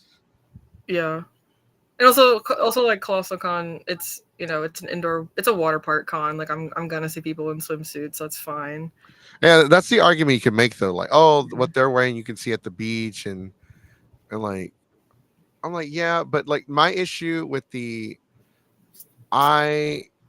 don't think minors should be running around at night by themselves in the That too, yeah. convention. Well, Bry Guy 88 agrees with you. No kids out at the con after 8 p.m. Let's go. Let's go. Whoa. Here's a juice box. Go to bed. Give me a warm glass of milk. That's right. Go to bed, Timmy. I'm 18. I said go to bed. But I'm 18. I'm an adult now. Can you drink? No? Then go to bed. You're a growing boy. I'm 25. Sometimes I wish I could just go to bed. Look, when you're in your 30s, you got to take an adult nap. Ugh, I already take those. I took one at Colossal for. It was only supposed to be an hour and a half. It turned into a 3-hour nap. Oh. That's the one reason I kind of regret staying off site, though, is I can't do those like adult naps anymore, and I'm starting to feel my age at these cons. No, yeah, I used to be able to do like multiple cosplays in like one day, and now I'm like, I think I'm just gonna do one, and just doing one a day now. I'm like, oh god, is this even worth it? I stopped doing multiple cosplays years ago. I Yeah. stick to just Mexico and Captain Mexico. If I do a mascot cosplay, that's it. I'm not wearing another one. Yeah. Once I take it off, it's coming off because I look like I just jumped in the swimming pool. Yeah. If I commit to a cosplay, I'll always have one of my friends that's like more of a pro cosplayer commission it rather than me making it, because like I don't want to be able to manage that stuff. I just A lot of work. let someone I trust manage it. It is a lot of work. That's why I just buy my stuff now, because as panelists, like we have other focuses elsewhere. You know who's been quiet this entire time? Sonic. Sonic. Oh, My me too. favorite I was blueberry. waiting for. No, it's okay. Yeah, but Is Sonic. he still there? Sonic. He might have stepped away for a minute. Mystery Skulls was fire. Mystery Skulls. I'm behind on the comments. Same. Did a couple at the A Fest most recently. It can suck. And it can such a good community moment. It's someone's smoke detector needing a battery. Yeah, I don't know. The kids home after a while. Very, very okay. So I'm very behind. Oh, Clint, what's up? And then Missy are here. Missy was part of our Queens of Cosplay. 8 p.m. That's Magic Con time. Yeah, $75 sleep on someone's hotel room at the Kalahari was priceless. I paid a lot more than that. Like the Kalahari is freaking expensive. Let's just put it out there. Yeah, that's why I always stay off site. Yeah, but the party. I didn't even pay for room. The party is great. But if you're a con and your con bulk price, like your block pricing, is going to be like $200+ a night for like a halfway decent room, I'm sitting here going like, nah, fam, I'm driving it. I mean, I get it. That's why we pack people in the room.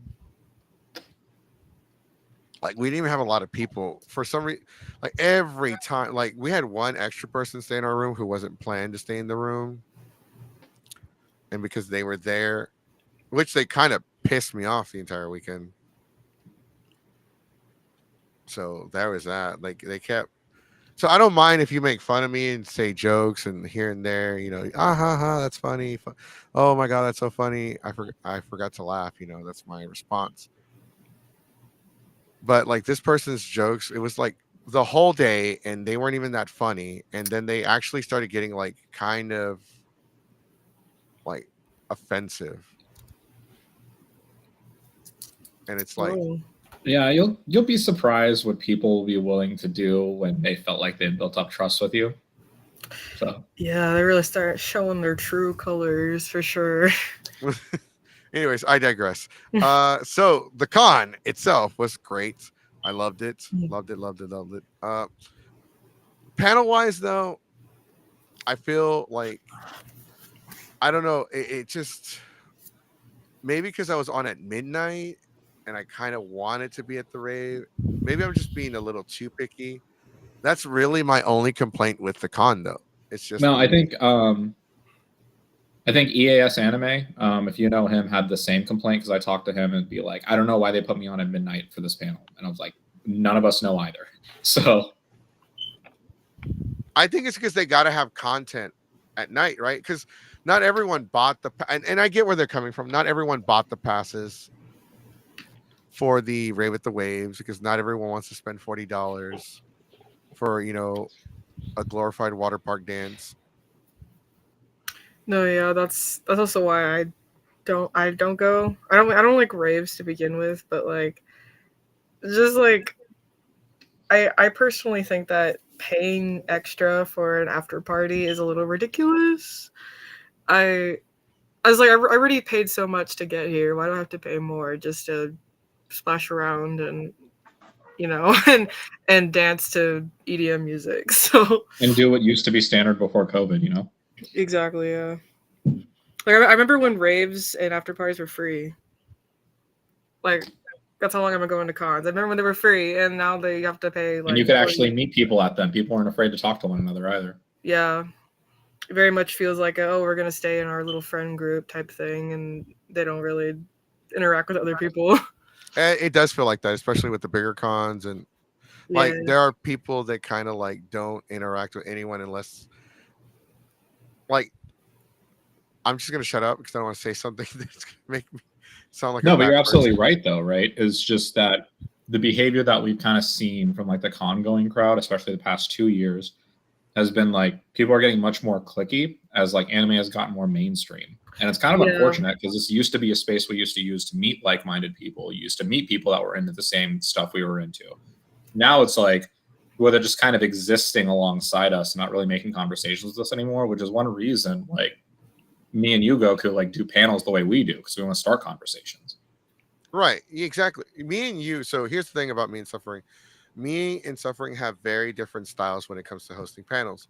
He's very presentational, very professional, very like organized, where mine is more like chaotic. Mine's more like stand up versus like lecture. Like and there's nothing wrong with that, like with yours, because when you did your the one about the speech where you played that cat girl video. Yeah. I thought that was a really good one because you're telling people on how to like talk and present themselves and how to like just I've talked about that before in my panels. Like, hey, so when you go on stage and you're presenting yourself or you're talking, you have to practice like the way you talk. Because when you host a panel, you can't really be up there and be like, you definitely want to be able to, like, I'm not saying be fully scripted, but at least have talking points to kind of piggyback and jumpstart the conversation. Yeah, because I remember going to a lot of because I used to, I still do these sometimes, but back then, like the only like cosplay type panels, like when people would do like in character cosplay panels that you would see were just like cosplay Q&A things where they would be in character as whatever fandom or show whatever they chose, and then they would have the audience just ask the questions and they would answer in character. That was the entire panel.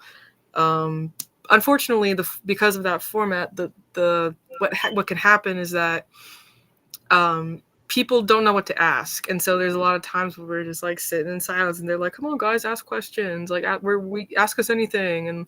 And it can, and there's sometimes it really just depends on like the audience you get, because sometimes you will get like people who are very interactive and want to ask questions, and sometimes you'll get people who are sitting there like, I don't know what to say, I'm nervous. There are a lot of cons that have just straight up banned those Q&A panels because they're not fun. They're like as fun as they could be, and there's a lot. Well, there's more to the ban than just that, though. The ban started because a lot of those panels are run by teenagers, and a lot of the people, like, it was getting bad because there was a lot of middle-aged grown-ass men. Oh, that's a good point. Yeah. And so I'm back.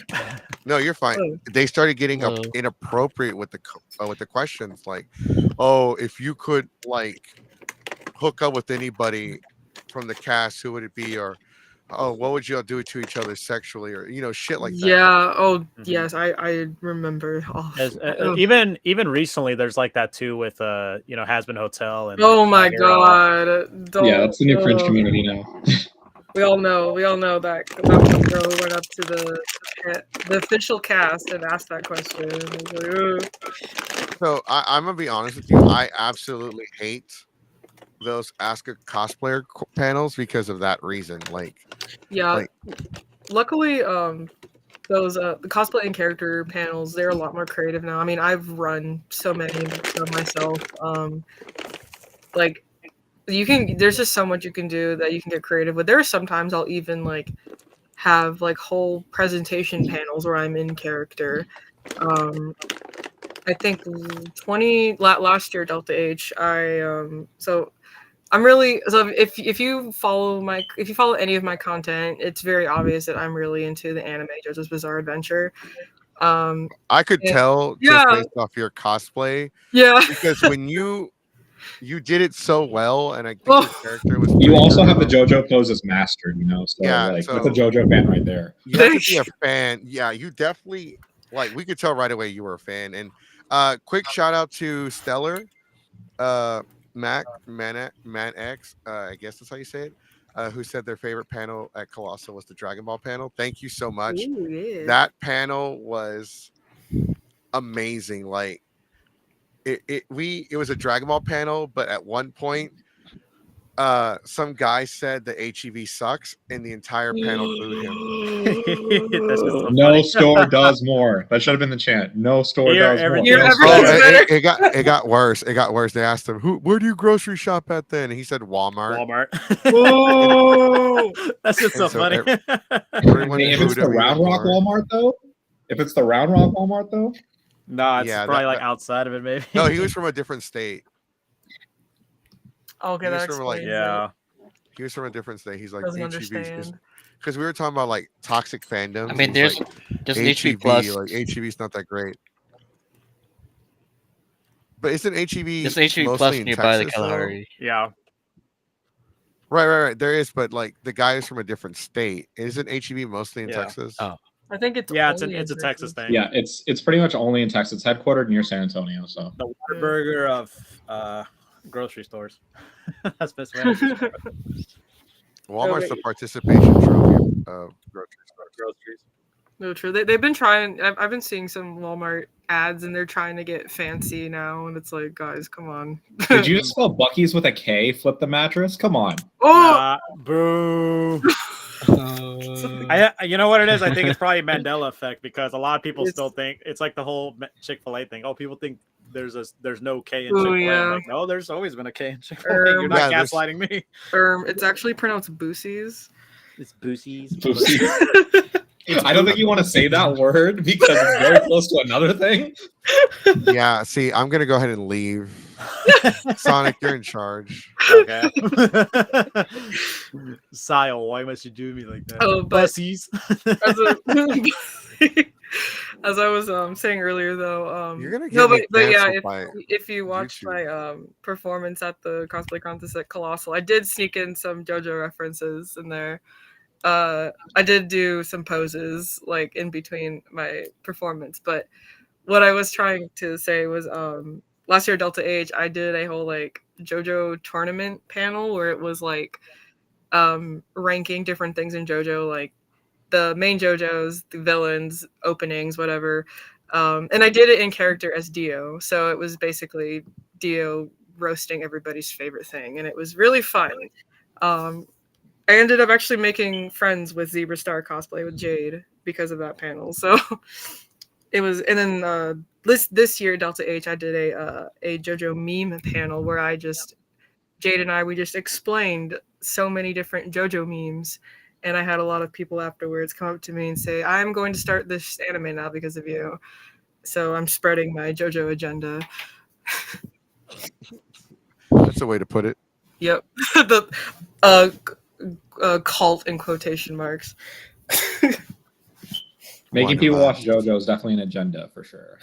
So, yeah, there's definitely an agenda of a sort being portrayed. So that brings up a valid question now. Let's talk about what was your favorite panel during the con? Oh Ooh, man, that's If a you tough one. attended any panels. I And we'll want. ask everybody, like, we're going to make it difficult. We want you to pick one. Only one. Yes. What was your favorite panel? Like, your absolute favorite panel? I wanted to go to them so bad, but I unfortunately was with friends who don't like going to panels, and I don't like going by myself. But there was this one on Sunday that I really wanted to go to. It was like all things moe, like why we like cute things or something. I've seen that panel 4 or 5 times. It is absolutely amazing. If you have a chance, go. Damn it. Okay, if they're gonna be at OniCon or Anime Frontier, I'll probably go because I was really wanting to go, but my friend who I was with was like, no, there's probably gonna be a bunch of weirdos there, and I'm like, what does that say about me then? No, All the non-binary individual that runs that panel is super, super nice. I love them to death, and Oh. they're absolutely like one of the best panelists that I know. But they only run that panel and they stay limited. So And if I see it on another schedule, I will definitely. Flip the mattress. The wrestling does count as a panel. Yeah, you can do that one. Ooh, I peeked into that one like while I was passing by the room. Ooh, it looks so cool. We actually, me and Sonic had like a small group in the hallway. We just started saying yeet, and then people started joining us. Yeet, yeet, yeet. Yeah, yeet. wrestling has gotten hot again. If we like say a phrase and people are getting into it. Yeah, people just started walking up and they're like yeet. And I'm like, they were like, hey, have you taken time today to acknowledge your tribal chief? And we all raise our fingers and they're like saying, yeah, LA night, yeah. Yeah, it's kind of funny because like last Monday, they had a WWE show in Austin, and I thought, imagine they did it this week, today, the day after Colossal. A lot of people would have gone. Yeah, that would have been awesome. It was great, like seeing other wrestling fans, and they had a wrestling. I'm so upset I missed the wrestling show because I was at Walmart.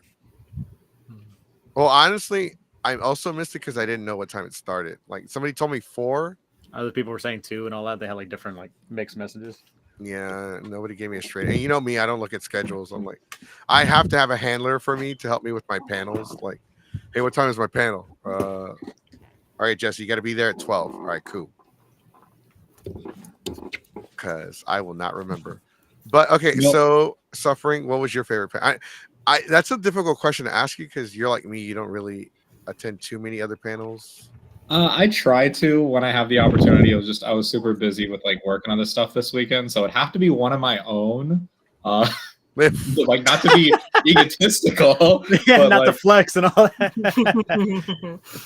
but that's like picking my favorite Sometimes child. really So can I like- say the 30 years of Power Rangers panel that didn't happen? Yeah. Sure. So we actually, so speaking of which, I am now stealing that panel. We are. This is a we thing, Goku. This is a we thing. So I'm rebranding it. I'm naming it It's Morphin Time, the history and lore of Power Rangers. Yes. Oh my god. Instead of Power Rangers in 45 minutes. I love when people get really creative with the titles. That's what grabs my attention when I see really creative panel titles. It's like, for example, like say I do one on Sonic. Gotta go fast. The Sonic. Yeah. Like the JoJo meme panel that I did at Delta H, I titled it "Is that a JoJo reference?" So like, so this is what. So there's a panel that I hosted that the title's not very creative, but like the description was kind of useful. That was really good. Do anime fans secretly hate anime? Question mark. And this is the description because I have like a notepad with all of our panels. Are you an anime fan that doesn't like the new stuff, such as burrito, Boruto, Naruto's Son's show? Join us and find out if you secretly hate anime. Oh my god, that's brilliant. But we also hosted smudge writing on hand. Burrito. Like people were like laughing because they're like, I can't believe it said that on the schedule. It sounded like you were just having a conversation with the audience, like burrito. That's incredible. I'm gonna yoink that and take inspo for that on one of my panel descriptions. No, Another eventually one. one of these do you hate anime panels, like Joey the anime walks up and be like, I don't watch anime either. Oh, we had one of those at one of the previous ones. I don't watch that crap. I was like, hey, hey, hey, hey, hey. If you're gonna start a fight, let's at least all meet up in the Waffle House parking lot. Which I did bring up during the Dragon Ball panel, which was awesome because everybody cheered and clapped.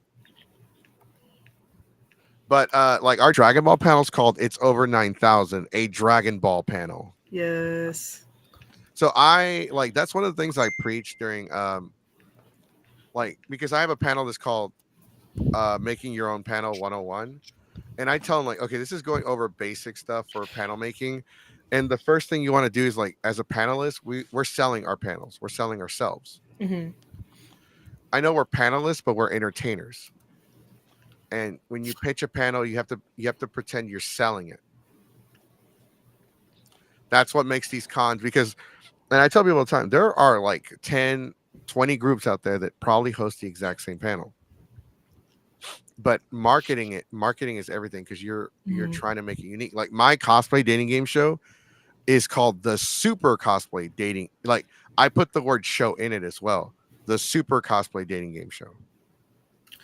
Ooh, I have to find the title that I did for my Jujutsu Kaisen dating game panel because that one was fun. I was in character as Gojo for that one.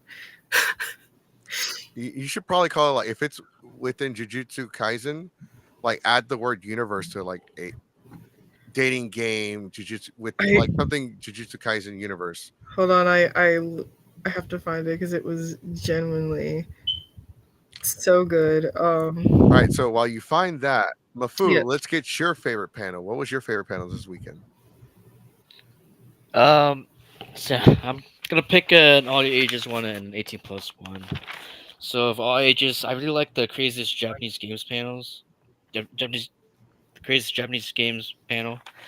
The panelists like showed a lot of obscure stuff that I didn't know about. It was really interesting. And the 18+ panel, I like the Jin shit. It was I didn't get to go to the panel at Anime Fest, so this is just me catching up on something I missed at Anime Fest, and I really like this panel because they showed a lot of loot stuff, but also made like a really good like I think it was a fanfic story of how this panelist got to know Bible Black. Oh, I don't know if you nope, should say done. that. Done. Oh my gosh, probably. All you have Every to do is say Kazaa and Bible LimeWire download. I don't even watch hentai, and I know what Bible Black is. I think everyone has a pretty vague understanding of what Bible Black is.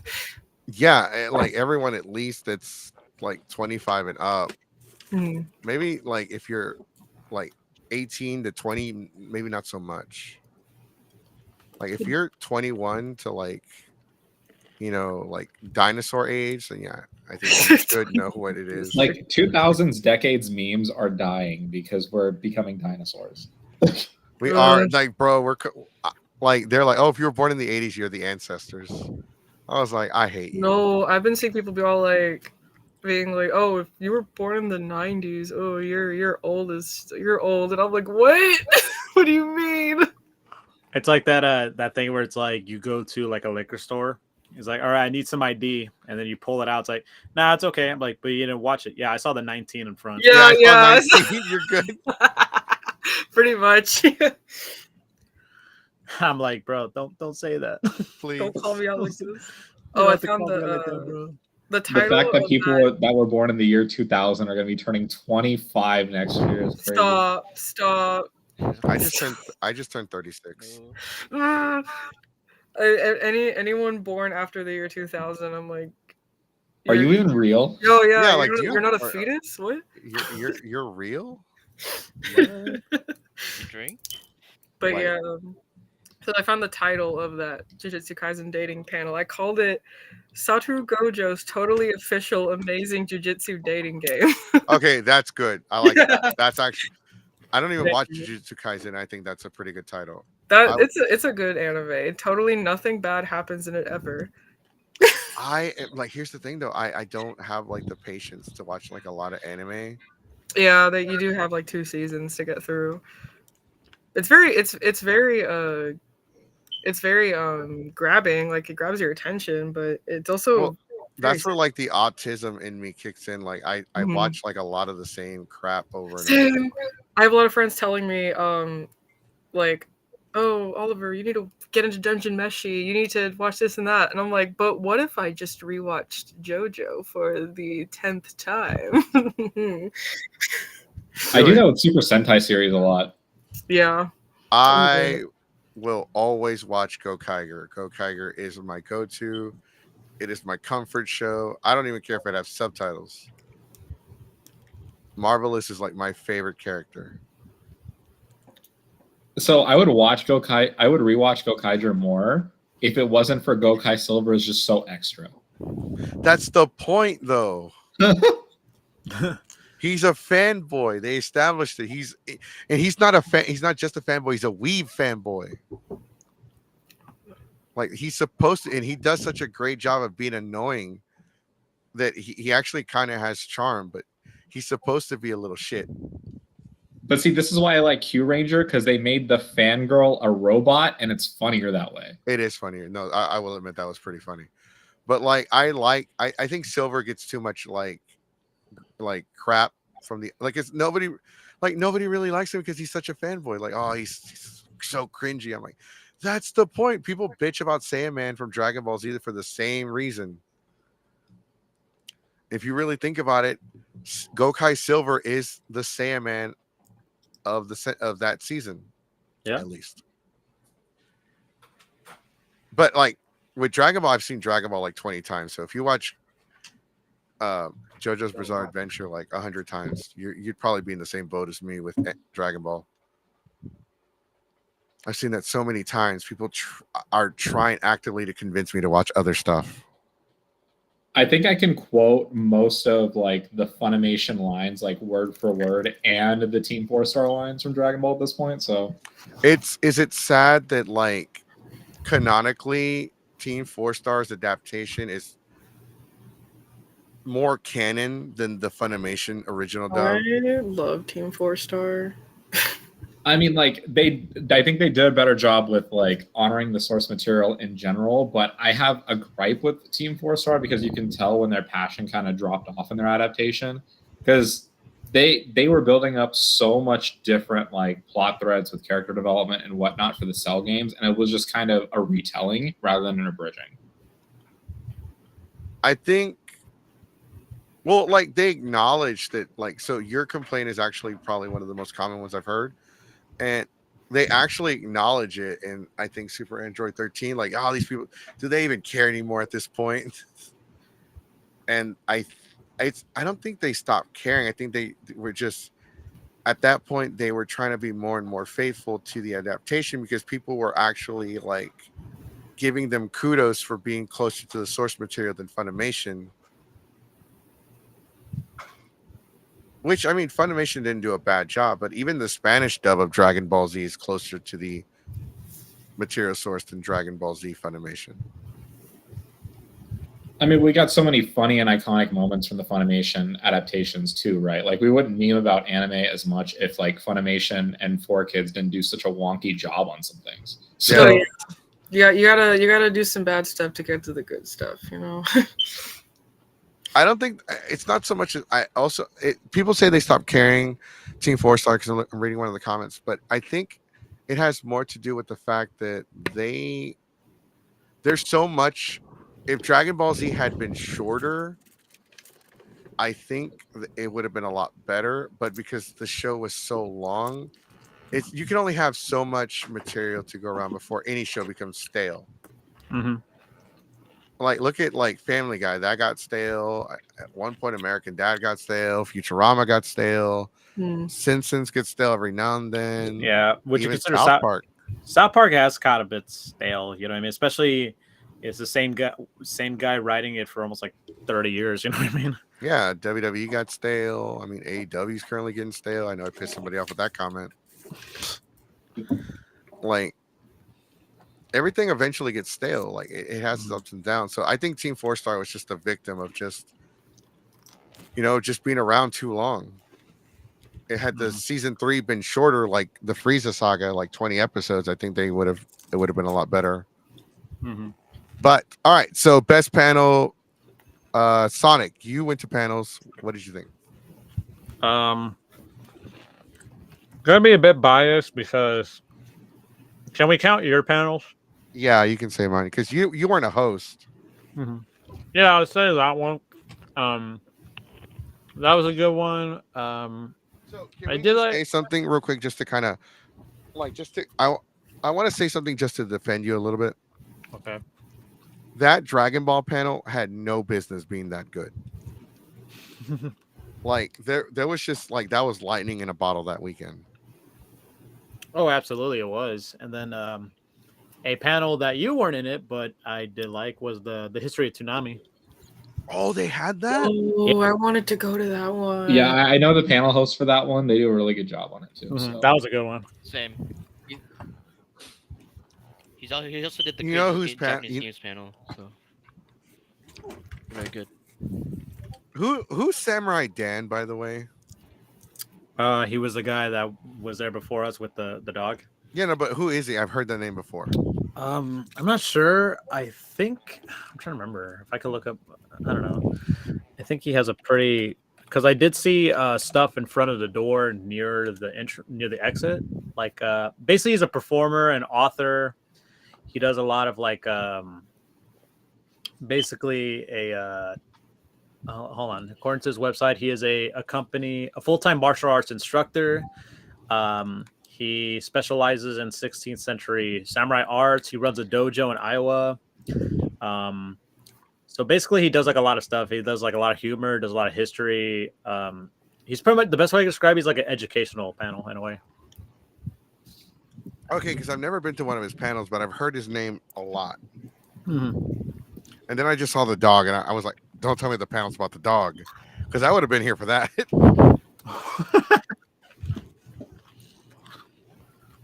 Imagine as soon as the dog gets Did off the anyone meet stage, the everyone guest? leaves. I mean, he was a guest, but like, did anyone meet other guests? No, I didn't. The only did. guest I mess with is John whenever he's at one of the cons. I was happy that Melissa Fawn was there because I've been a big fan of her since Tamers. Wait, what? Yeah, the voice of she Rika. does voices. She does Rika in Tamer. She did. She was there. I didn't know that. You didn't know that's literally like the one of like the dude. I spent the entire con looking for Digimon crap. I didn't know she was there. She was there, and then not only that, Steve Bloom was there. Oh yeah, I knew he was there, but he wasn't there when I was walking around, so I didn't get a chance to meet him. But that explains all the Digimon crap for sale. Yeah, it kind of makes sense, you know what I mean? Yeah, I think it would have been better if they actually. It would have been bigger if they actually had like other Digimon like voice actors. One good example is Joshua Seth. That would have been cool if they had him there. No, that would have been great. See, I didn't know. So I knew Steve Bloom was there, and I wanted to meet him, but I just didn't get a chance. But I didn't know she was there either. Like normally, I don't give a crap about like some of the guests. Yeah. Because like I don't have the time, I don't have the money. Like I like visiting John, I like visiting Kyle, Jason. Rest in peace. I used to visit him. Johnny. I'll visit like the. I used to mess with Chris a lot. I'll be like, hey Chris, I got more Frieza stuff for you to sign. Rest in peace as well. Well, I talk to Stephanie every now and then. Yeah, Stephanie's sweet. But it's because like guests, I remember when they used to be free and now they cost money. Yeah. Have you seen that? Did you see that photo that was going around of Mark Hamill's prices? Mm-mm. So he was like, I don't know if this is real or not, but if this is real, like my God, I'm like, you're like, I respect you for your as an actor and all that, but I wouldn't pay that much to meet you, get an autograph from you. He was like charging $700 for an autograph. Jesus. And I was like, look, I understand you're up that age and you don't have much time, much time, but $700, jeez, man. Yeah, I'll have to take out a loan if I wanted something from him. Yeah, but the guests were really cool. I was kind of surprised they were able to give Steve Bloom and Mary Elizabeth Magellan. Because they're so used to going to like the cons, like like Comic-Con or something like that. I know Steve was at Anime Frontier last year, but him being there this year was actually pretty cool. A couple of people I knew, the process to do like autograph session, I think you had to like reserve a spot so you don't like get crowded up in the lines. They had like a little kiosk in front of the dealers, just say, okay, here, would you like to reserve a time? Your autograph sessions at 1:45. Be here a couple minutes early and be in line. And that's pretty much how they did it. It's kind of a smooth process for what I've heard.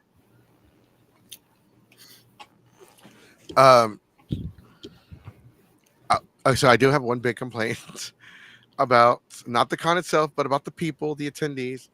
Stop messing with the damn elevators. A couple people broke a couple of them. What?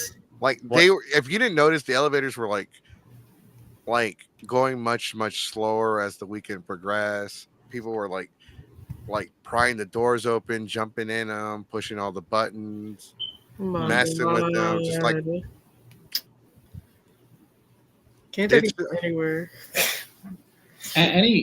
Any convention at the Kalahari like brings in a little bit of that kind of more rowdy crowd that can't actually respect the space, which is really unfortunate because this happens at Icky some years as well. And I'm it did.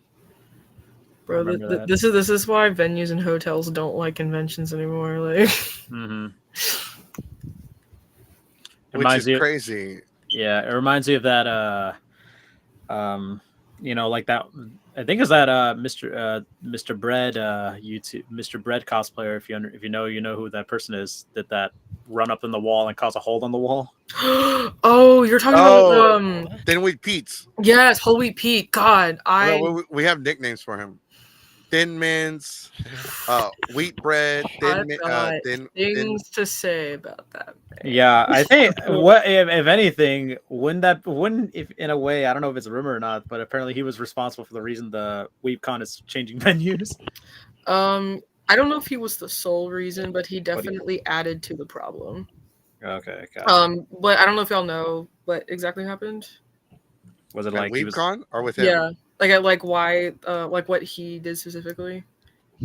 So we were gonna do a special on him, but we decided not to. I would say I would not draw attention to yourselves with him because he has been known to send out cease and desist letters to anyone who tries to, as he quotes it, slander his name. So.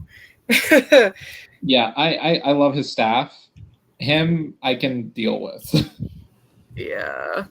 No, yeah, he posts, I don't know if the TikTok is still up, but he posted a TikTok of one of his friends dunking his head into one of the fountains at WeebCon.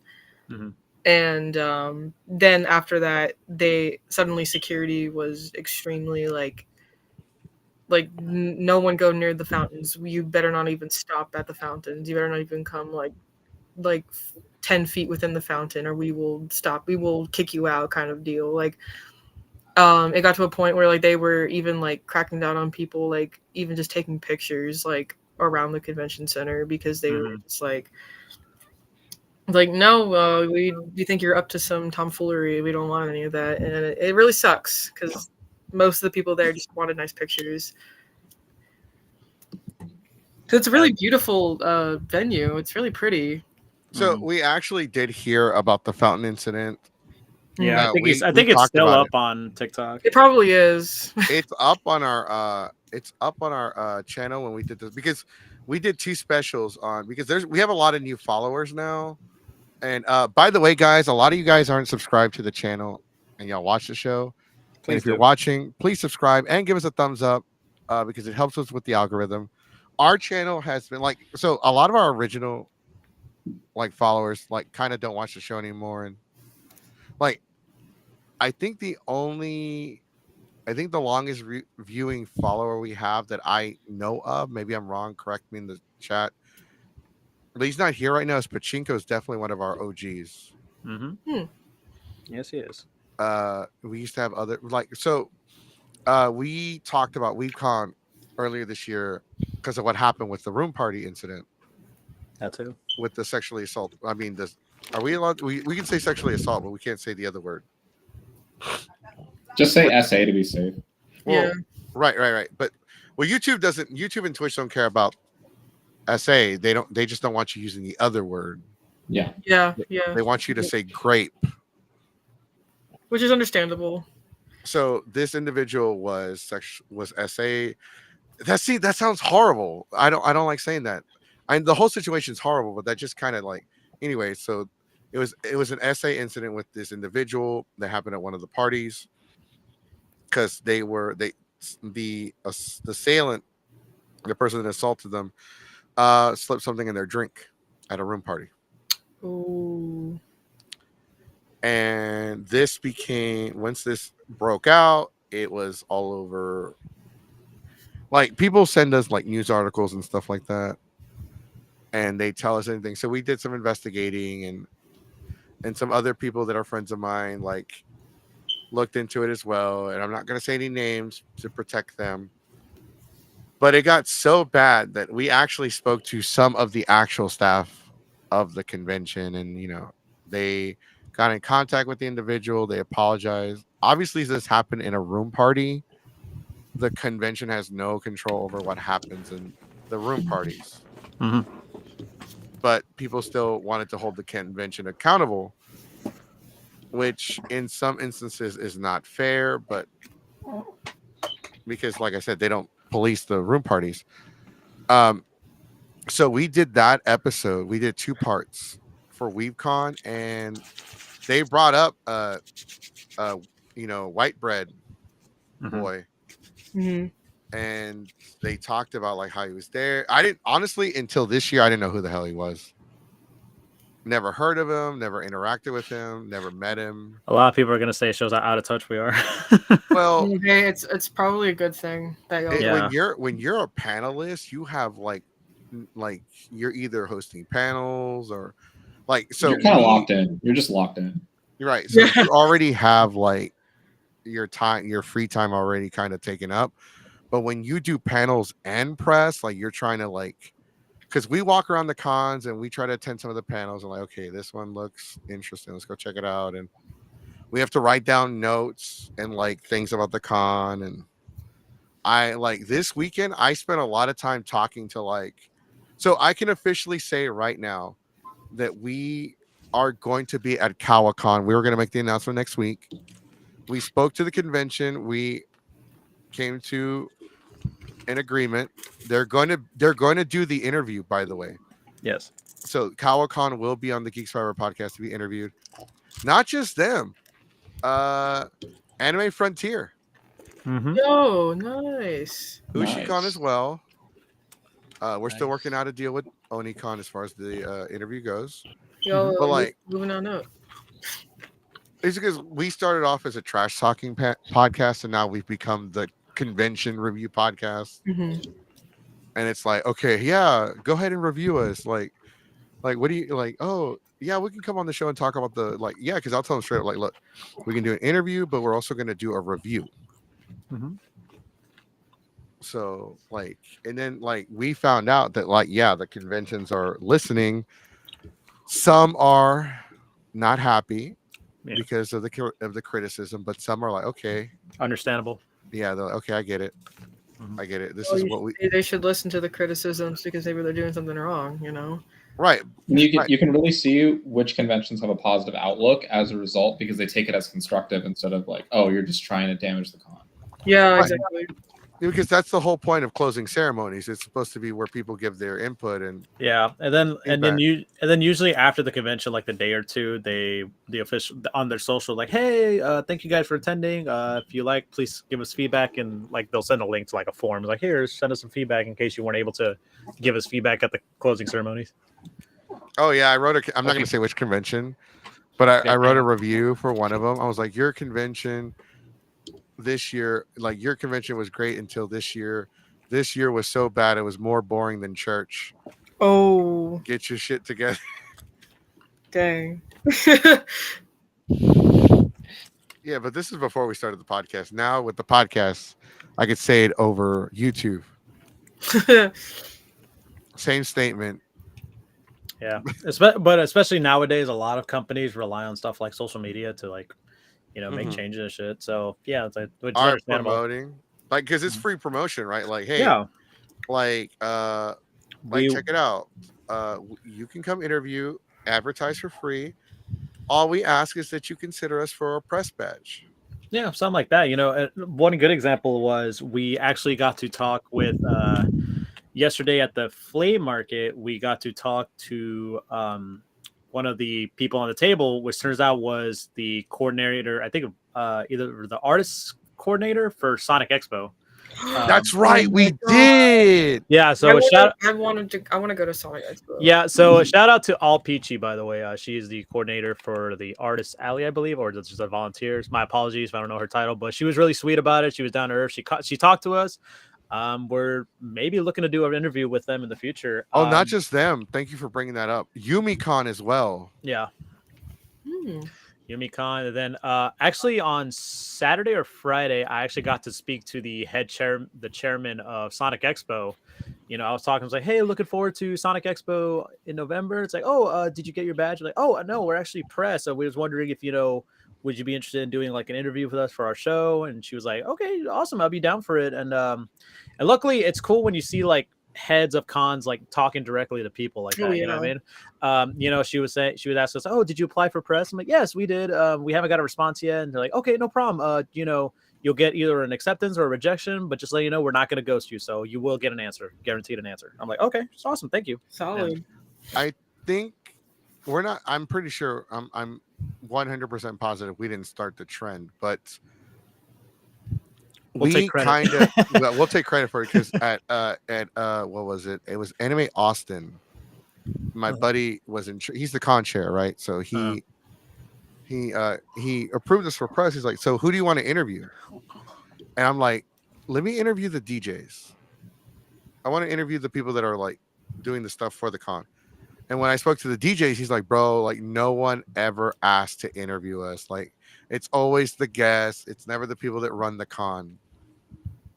I'm like, that doesn't make any sense to me because you run the con. You should be the one talking about it. The guests are like at every con. They don't have any loyalty to the con. Yeah, right? You gotta get that insider look. Mm-hmm. Yeah, behind the scenes and all that. Yeah. Right.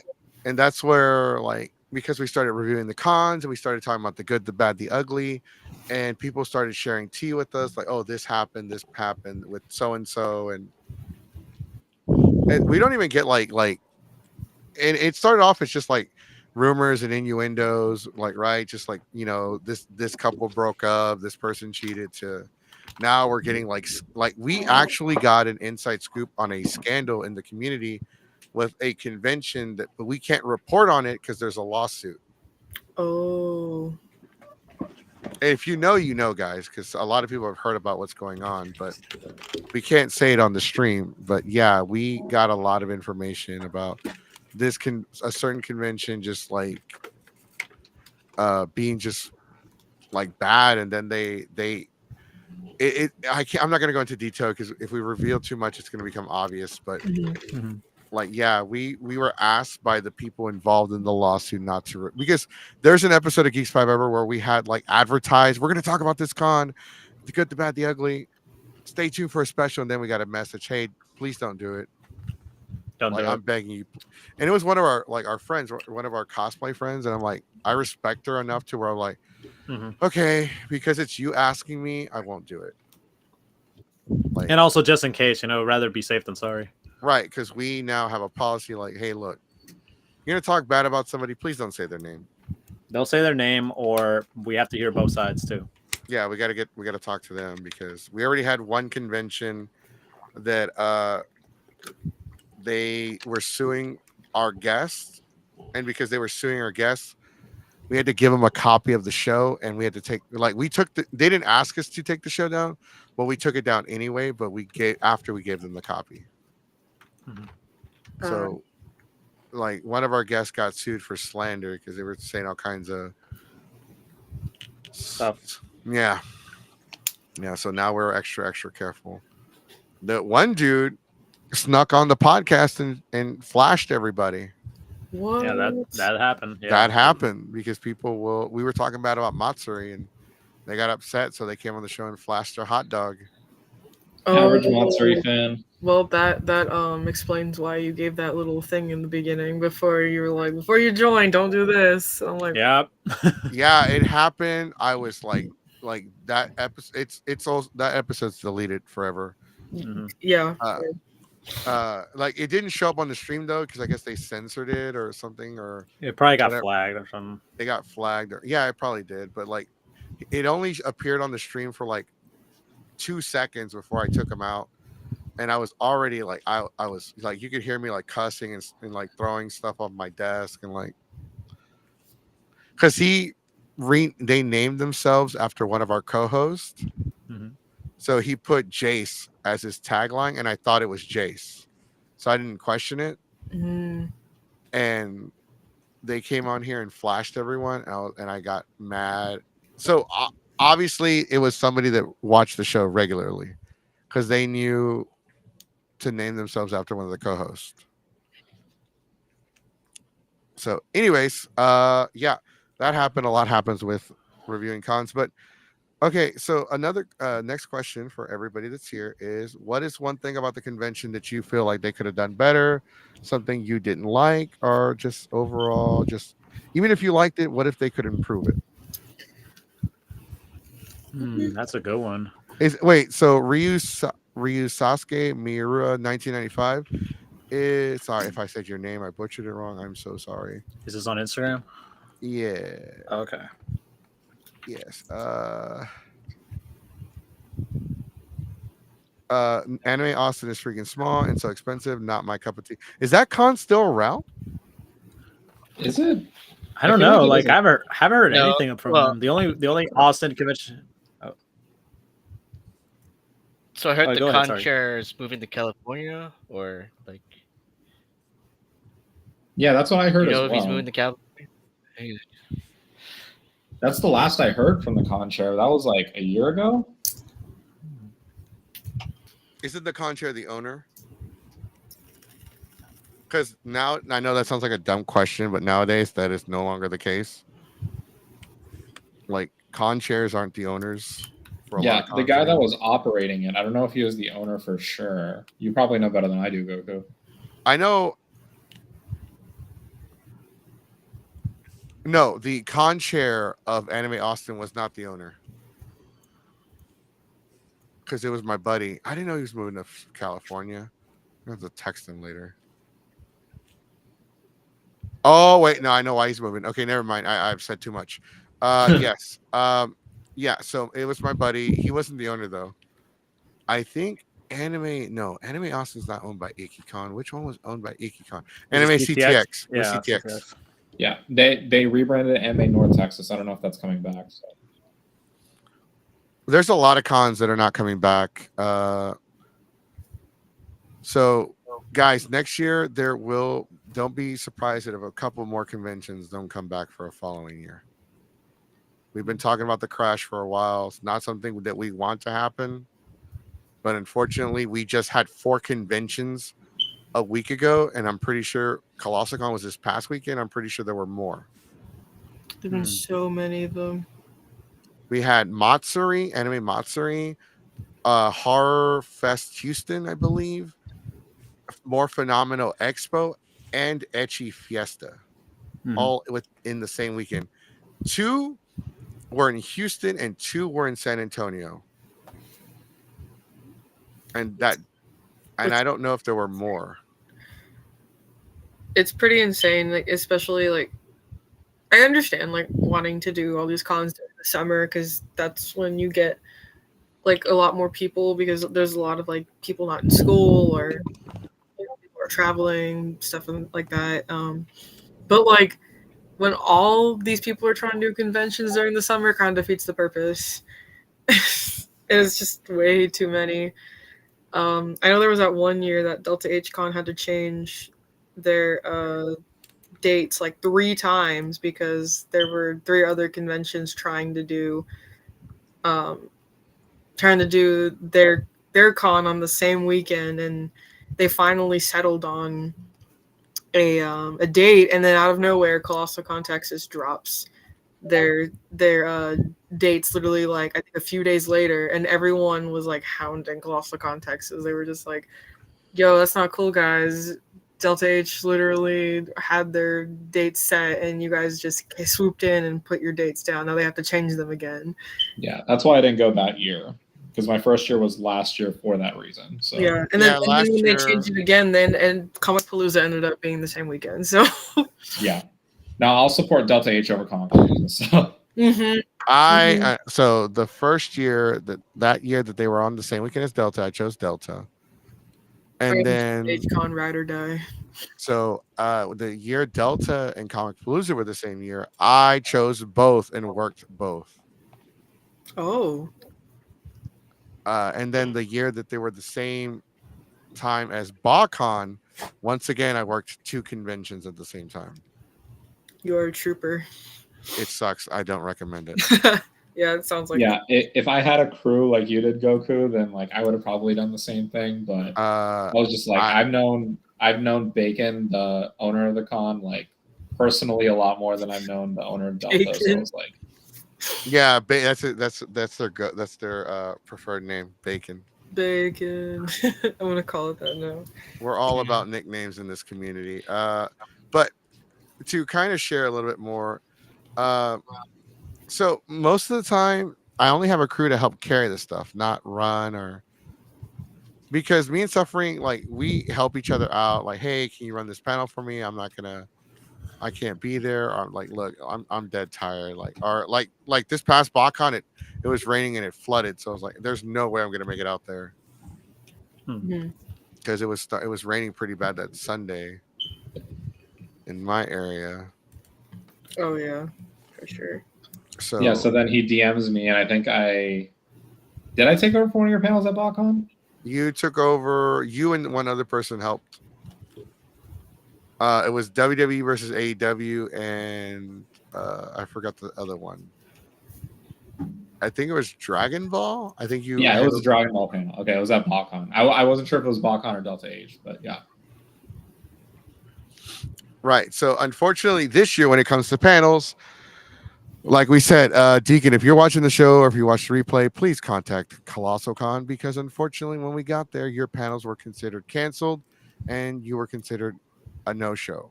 Oh, what? So it's one thing to be like canceled, but they also considered him MIA, which is no bueno, because cons will put a very heavy restriction on you the following year, or they just won't. They'll just flat out deny you. And usually con chairs all know each other, so they'll spread the word very quickly. Is it the con chair or the events director? So for Colossal, it's the same actual person, because the events director that works for Kalahari actually has a stake in Colossal and also functions as the con chair. And they do the events, or because so Colossal is kind of like their baby, being like the events manager at Kalahari. Oh wow. I did not, because I haven't met too many of the staff for Colossal, but it's weird because I know like a bunch of the staff for other cons, but not Colossal. Because they're like a national brand, right? So yeah, Deacon, we couldn't run your panels because we were told they were canceled, and then we were told you no showed. So I'm kind of confused. But like, what are some things, like I said, did y'all feel like they could do better? Me and some of my friends, we didn't really like the fact that the con pretty much, even though it was advertised, it ended at 5. It pretty much ended at 3 on Sunday, and that was kind of a bummer. Because it was like everything was closing at 3, and at that point, it's like, what are we supposed to do now? It was, and it's like, okay, well, we can go to the arcade, maybe, but it's like spend all of our money. There's what money do we have now to spend at the arcade? It's like that. It's like that Finding Nemo scene. It's like, what now? What? Yeah, pretty much. Pretty much. Yeah. The Yeah, last it's- panel that I ran on Sunday was card game anime. So literally after I was done with that panel and talking to people outside, I was like, okay, well, I guess I'm just going to the card shop because everyone else is leaving. So yeah, and it just sucks. And I've never been to a convention that closes that early on a Sunday. Like they're usually like running panels until like 5 p.m. Yeah, 4 or 5 at the latest. Yeah. because they had all ages panels running until 2 a.m. on Friday and Saturday, and then Sunday it feels like, all right, well, everything's just kind of wrapping up. So definitely agree with that. All right, BRB, my computer's dying. Get my charger. So yeah, I didn't expect a lot of people at my Dragon Ball panel, and we had a big crowd for a Sunday panel. Like, I'm really, don't get me wrong, I'm not complaining. I'm super happy, but at the same time, I was like, wow. And like, it worked because, like, for that panel was a dud at Delta, but like at Colossal it was great. Yeah, so Stellar, like part of the reason Colossal does that is because they're a national con brand. Half of the staff that they like kind of bring in are from Colossal Con Maine and Ohio. Yeah. That's why the Ohio one's called ColossalCon Prime. I think that's what the fans call it. It's actually I think it's just Yeah, it is. It's just that's pretty much what it is. It's kind of like a PAX, PAX South, PAX East, PAX Prime. It's kind of like that basically. Okay, I wasn't sure. That's what I was asking. Like, it's just PAX. They kind of embrace the name and they just call it PAX Prime. But then like Colossal, I could see them, embracing it and just say, hey, we're gonna call it Prime then. I will say this. I feel like Colossal does an amazing job. Like, they have the couches outside in the hallway with TVs playing anime, so you can just kind of chill and watch it. I think that's how it should be done, not a whole panel room dedicated to anime viewing. I feel like if you want to show anime on TVs, do it like that way, because it leaves room for more stuff. Like, they had a ton of panels because they had a ton of panel rooms. And the anime market thing was my favorite part of the entire convention. That besides the one Rave with the Wage. is so fun. Because like I said, last year I went to COSCON East and I saw that and I was like, I've never seen a convention do a flea market before. But I think it's a fantastic idea, and I want to next year. I want to go and do it. Like, yeah, it was funny because I brought it up earlier. I said that it's kind of weird when the flea market low key was better than the dealers in a way, where it's like I spent all my money. I spent all my money there. I spent that's the more I spent there than I did at the dealers, and it's kind of weird because last year they did it, but it wasn't as big as this one. And then I remember I think IkiCon did it one time, but it was like the first year they were at the Kalahari, so that was the only time I remember they do like a flea market or like a swap meet style. I think that was the difference. They did a swap meet where like, okay, if you want to get this, we want to trade you have to trade something. It's like, yo, you can't buy it. I'm like, oh, that's kind of weird. Okay. Yeah, so they had I was gonna say, didn't they have a restriction on that? Icky? Yeah, that's what I think. That's what it was. Yeah, so San Japan actually like started the whole swap meet idea. Like at least that was the first con in Texas that I remember ever actually done a swap meet, but they had in their agreement, if you're going to participate in the swap meet, there's going to be no physical exchange of money. I think Colossal is probably the first con I've seen that's actually like, no, you can buy and sell. Like, no, Colossal is the first one where you can buy and sell, but I think the swap meets go even further back, because I'm thinking, because they had one at a con in 2007, and the first San Japan was in 2008. Yeah, there probably was a con before that. It was just the first con I remember in Texas that had one. Yeah. I know like technically swap meet. They did swap meets. Yeah. Keyword. They did. Oh yeah. Now Anime. Peace, Anime Fest. Anime Fest is now one of the many victims of the con crash. Yep. And it's gonna get worse. And here's the thing, it's important that we support cons, we support vendors, we support artists, but there's like 3 times as many vendors, there's 5 times as many artists, there's literally 3 times. Like, we are now, I think we have the amount of conventions have increased by like 600%. Mhm. And people are thinking, well, we don't have that many anime cons. No, we We do. have gaming cons, anime cons, comic cons. Cons We dedicated to fandoms. cons dedicated to fandoms, cons Mhm. dedicated to card games, tabletop games, video games, adult cons, Shoes. bondage cons, shoe cons, gun cons. Horror cons. Mhm. Yeah, I was Which I gonna say guess is horror. the fandom one, yeah. Yeah, K-pop. You know, you have they even have a Macho Man Randy Savage con. Yeah, Machoverse. Machoverse. Yeah, because they just had this past weekend in New York, they had the Fanatics Fest, so they had dedicate like sports and all that stuff. And apparently, in terms of guests, like what people were going there for, apparently the WWE one like outsold everybody like 10-1. No, They were wow. the- I know people were there. I there. know there used to be a. I don't know if it's still going, but there was My Hero Con. Yeah, I remember that. Kamea Con, obviously that's one. Mhm. Sonic Expo. Yeah, God, I'm so excited. I think my boyfriend literally just bought tickets already for us. So, Yeah, there you go. Oh, and then they're Sonic- gonna have the concert. Oh my God. When I saw who was gonna be in the concert, I was messaging him and I was like, I am begging on my hands and knees right now. Please, can I know they're $30 a ticket, but can we please go to the concert? So Sonic will be at Sonic Expo representing Geeks 5 Ever. Yes, I will. I'll be there. I'll see you there. Autographs are some food, maybe a drink. Yeah. If you give me bubbly, I'll give you the combo for free. Cherry, it has to be cherry flavored. If it's other flavors, I'll throw it away. He'll throw it in your face like, I don't want this. I'll just shake it and just spray it all over you. We also accept Lunchables, Dr. Pepper as payment. Nah, no Lunchables. Okay, I do. Okay. Okay, I mean, if you like eating lead, go ahead. Look, we I instant have- ramen noodles. I love Ramen noodles are fun.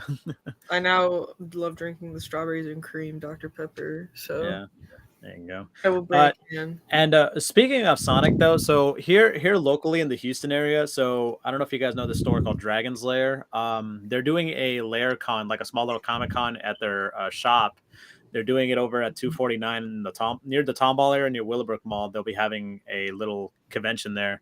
They did announce a couple of guests. 3 of them are from the Sonic series. So basically, it's Ryan Drummond, who voiced Sonic from Sonic Adventure all the way to Sonic Heroes.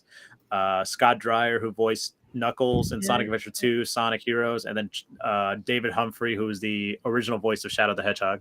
They're all 3 gonna also be at Sonic Expo, right? Yeah, they'll be at Sonic Expo. Yeah. So just in case, in case it doesn't work out this weekend, you got a backup plan B. Oh yeah, that's awesome. Just make that trek up the Tomball, right? Yeah, it's in the Tomball area. It's awesome that they're able to get such amazing voice actors. Mm-hmm. That's right. Because I know Sonic Expo, I think today or literally just recently, they just announced that I can't remember his name, but the actor who played Agent Stone in the movie, they got him as a guest. I think that's that got announced a few weeks ago, so that was really cool. Oh, okay, a few weeks ago. Yeah, I just saw it today. I was like, so they announced a new venue. It's not going to be at the DFW where it was last year. It's actually going to be in a bigger one. It's like 3 days this time, and it's over at the Mesquite Convention Center. Ooh, I'm excited. Yeah, so it's gonna be pretty exciting. I'm never excited about that convention center though. Yeah, because I know a lot of people. Isn't that the same place they'll do that Genshin Con? Yeah, so they do Windbloom there, and they also, I think Fandom does another convention there, if I remember correctly. I think it's Etchy Expo Dallas, and then Anime North Texas was also there, and that's like when I hosted there. And I'm like, I'm just not a fan of that space. And also someone in Dallas has to tell me what's going on with like the actual like leisure market housing prices in Dallas, but like Southeast Dallas is like expensive for no reason to stay. Dude, Dallas as a whole, just no offense to anybody here that lives in Dallas, but Dallas as a whole is just I don't know. I'm not gonna. It's not for you, basically. It's not, because if you haven't really noticed, all of their conventions are kind of going. They're taking a forever nap now. Yeah, I mean, there's the last convention I went to in Dallas was WeebCon. Before that was Sonic Expo. Anime Frontier. There you go. That's another one. Yeah, That's like the the last one I newest, went in Dallas. Well, technically it's in Fort Worth, but yeah, it's a the Dallas DFW area. DFW area. Yeah, the last one I was Anime Frontier, and truly the only thing I hate about going to Frontier, going into that area, is the fact that no matter where you go, you have to pay for parking, and I just hate it so much. Yeah. Like, literally, you're staying at the hotels. You have to pay for parking at the hotels, and it drives me up a wall. Yeah, I feel like I'm kind of in a way low key lucky that I have people who live in like the Dallas area, like Carrollton or Coleyville. Like I know people who live there, so it's easier for me in the hotel. But yeah, parking, it just kind of sucks. Like I park across the street from the Fort Worth Convention Center for Frontier, and it's like what, $20? Yeah. And actually, one time I did find we were in the parking garage. I don't know, random story. I ended up finding a $20 bill hanging on the ticket. I was like, oh, that's mine now. Got your $20 back for the. Hell yeah, food. Free food. And it's also like there's no re-entry once you leave. You gotta pay again, which is dumb. No, because God, that also reminds me of a story. Just was same deal at A-Fest this year too. Yeah, I heard about that. I think this was Anime Frontier 2022. No, 2021. The first year, yeah. I was the first year. We left the hotel. We were driving down. We were like 10 minutes away from the convention center. We got there. We paid for parking. But then as we parked and we were walking towards the convention center, and I realized I had forgotten my badge in the hotel room. Oh no. Hey, yeah, so I had to break the news to my friend. I was like, hey, you're gonna hate me.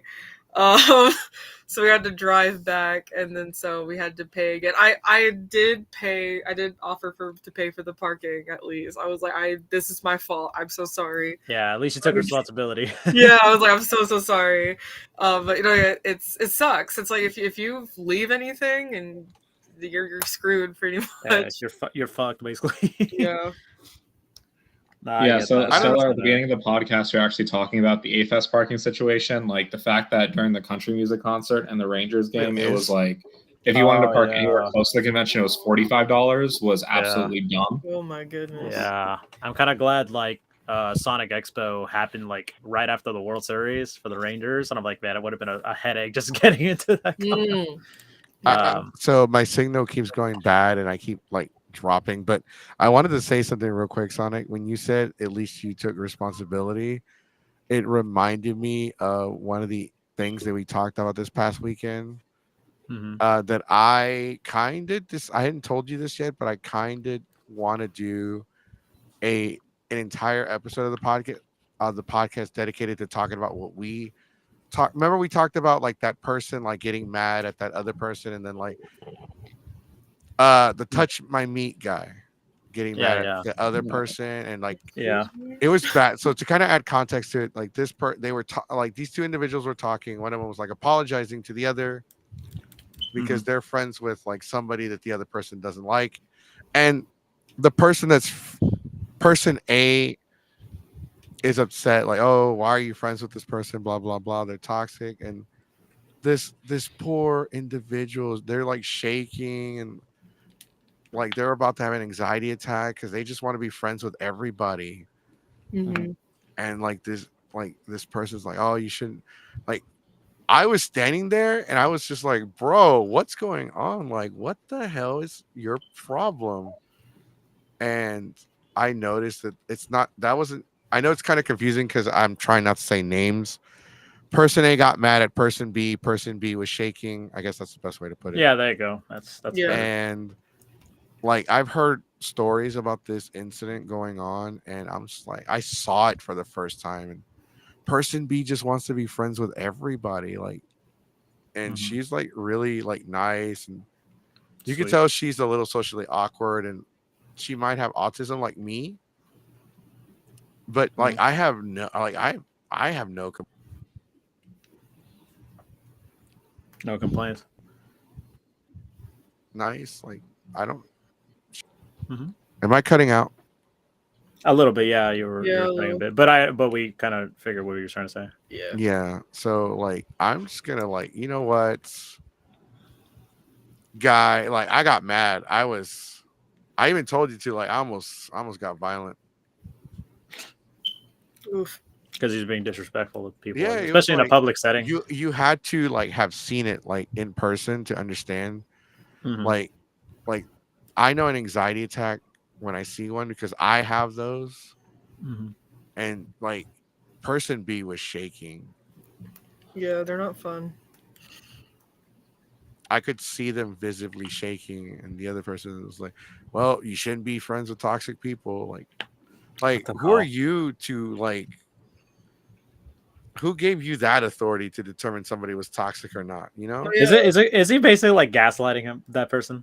Yeah, kind of. Like, I understand like you wanting to. I understand somebody trying to tell another person like, "Hey, be careful around this person," but to like straight up like go to somebody who clearly had no idea about any of the things about this person you're claiming to be toxic, and then calling them like, "Oh, you're horrible for being friends with this horrible person," when they obviously have no idea what's going on. Like So to that's share not a some way. more It's not a way. context, so I want to share some more context with you, but I'm not going to go into detail. At Yeah. least not during the podcast. I'll go into detail, like not here, at least not on the live stream. But Yeah. like the reason why they're calling that person like a bad person isn't even like a valid reason. Like Oh, I okay. heard why Just they're saying it, and It's it's just just like, virtue signaling. yeah, I'm like, okay, Why? that's them, that's their decision. They like something you don't. I understand, and it's not like something bad. Like it depends. Like it's not something bad. Like you know, nothing like that would warrant like, oh, you're a piece of shit. You know. Yeah. Oh, is this like one of those? Oh, they like this thing in fiction, so I'm going to label them as a horrible person. No, it's much more here. We have a private chat. Let me just put it in there. All right. I forgot about it. My Yeah, understanding of the situation is far more pedantic than that. So There, I put it in there. Sorry guys, if you want all the cheese man, join the Discord. God. Let's acknowledge we have a lot of comments. Yeah, $20 parking. First off, I want to give a shout out to Stellar Max, like Man X. I'm so sorry, I keep saying it wrong. You are a trooper. You have been commenting left and right. We will give you a free. I think I have an extra keychain around here somewhere. I have a Napa keychain that I'll give you the next time I see you. Hell yeah, I would love the support. We will give you a cup of water. Man, is it Man X or Man X? How do you say it? like thanks. So makes. Manx. Oh, I'm so Manx. stupid. I'm sorry.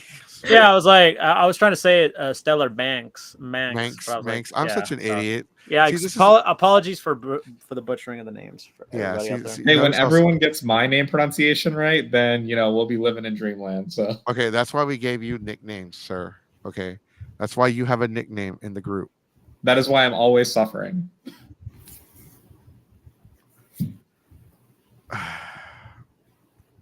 Yes, you are. Well, no, we just like I said, I'm gonna put your name out there, but yeah, we have a nickname specifically for you. Yeah, but I guess on the show you're just suffering, Always suffering. always suffering. I think that's all of us though. Yeah. That's all right. That's what we go to cons for. To get away from the suffering. For the most part. No, you're much happier when you're suffering at a con. That's the entire concept. Mhm. I mean, on Saturday of COLOSSALCON, I had not slept in like for like 36 hours. Dude, So- don't do that, by the way. I slept 3 I- hours Friday, going into Saturday. Saturday morning. Hmm. I went to sleep at 6 in the morning and woke up at 9. Yeah, and despite that, like at the panel, it didn't look like he had like a little bit of sleep. He actually looked like he had full of energy. No, yeah, I almost collapsed on stage at the cosplay contest. I was exhausted, but I kept going. The show must go on. I was insane for that. I was just crunching so hard. Like until 5 in the morning on Saturday, and then I had to drive down at 6 because I had to be there by 8 because and get into cosplay because dress rehearsal for the contest was at 10 a.m. So I had no choice. And then I was like, I'm not gonna go take a nap because I know if I go to bed, I'm not gonna wake up, and also I want to enjoy the convention. So I just stayed up. Okay, I closed out the Instagram live stream hoping that the signal will do a little bit better for me. Can y'all hear me? Yeah. Okay, cool. Yes. I was gonna say that when I slept Saturday at 6 in the morning, an hour was in the hallway and 2 hours was in the hotel room. Man, And I slept on the floor. Either like I didn't sleep in a single bed this entire weekend. to So just my- move from floor to closed room floor. Yeah, you just move. Yeah, I moved floors, and then like I was in pain. Like it seemed like I was okay Saturday afternoon. I was actually like sore and hurting because I'm Yeah. too old to be sleeping on the floor. I'm the same way. I never make it seem like that I'm suffering. I'm like, just make it seem like I'm hunky dory. Okay. No, but that's why I made this my tag in the first place. I never want it to appear like I'm ever suffering, but because it's in the name, you have to assume I'm suffering. Oh, when you're suffering, like we visibly know when you don't really suffer. You like get miserable. Like you get visibly like annoyed. Is more. The username. Well, I'm like I have this expression on my face, especially when stuff happens at cons, where I just go like, "Really? You had to be that stupid? That stupid?" Like, Oh yeah, we've had those conversations. We're like, all right, who was it this time? Oh, it was the same person. Oh, of course it was.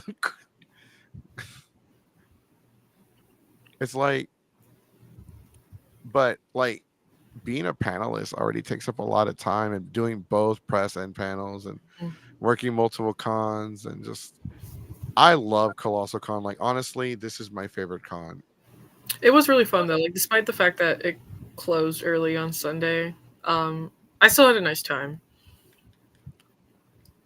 I mean, yeah, like and that's the one thing I can same. definitely say about this con. They'll always keep it pleasant and be a nice time, which is like not what I can say for a lot of cons, because some of them are more interested in like running the con, making sure people make their money, rather than making sure the environment is very chill. So Yeah. But you can tell that it's run by people who actually care about their attendees. I will admit that I like even my friend who's one of our Geeks Forever members. He goes by the name Asian Alex. So whenever we go to a con, he spends most of his time in the hotel room watching like cartoons from the 80s and 90s on a tablet.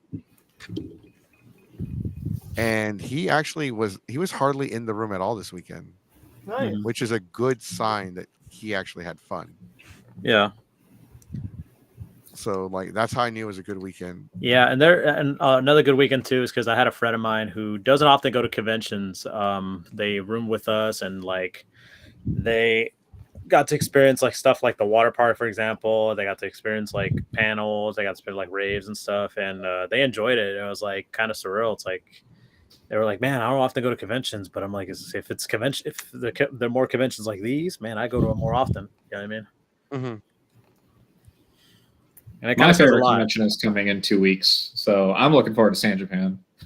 I might be at San Japan for a day, but I don't have any panels, and I don't even have a badge. Like I'm gonna see what I can do to figure out to get a badge, but because like that I will only go to cons if I can get a badge, because for the most part I can't even afford to go to them. Yeah, I'm the same way.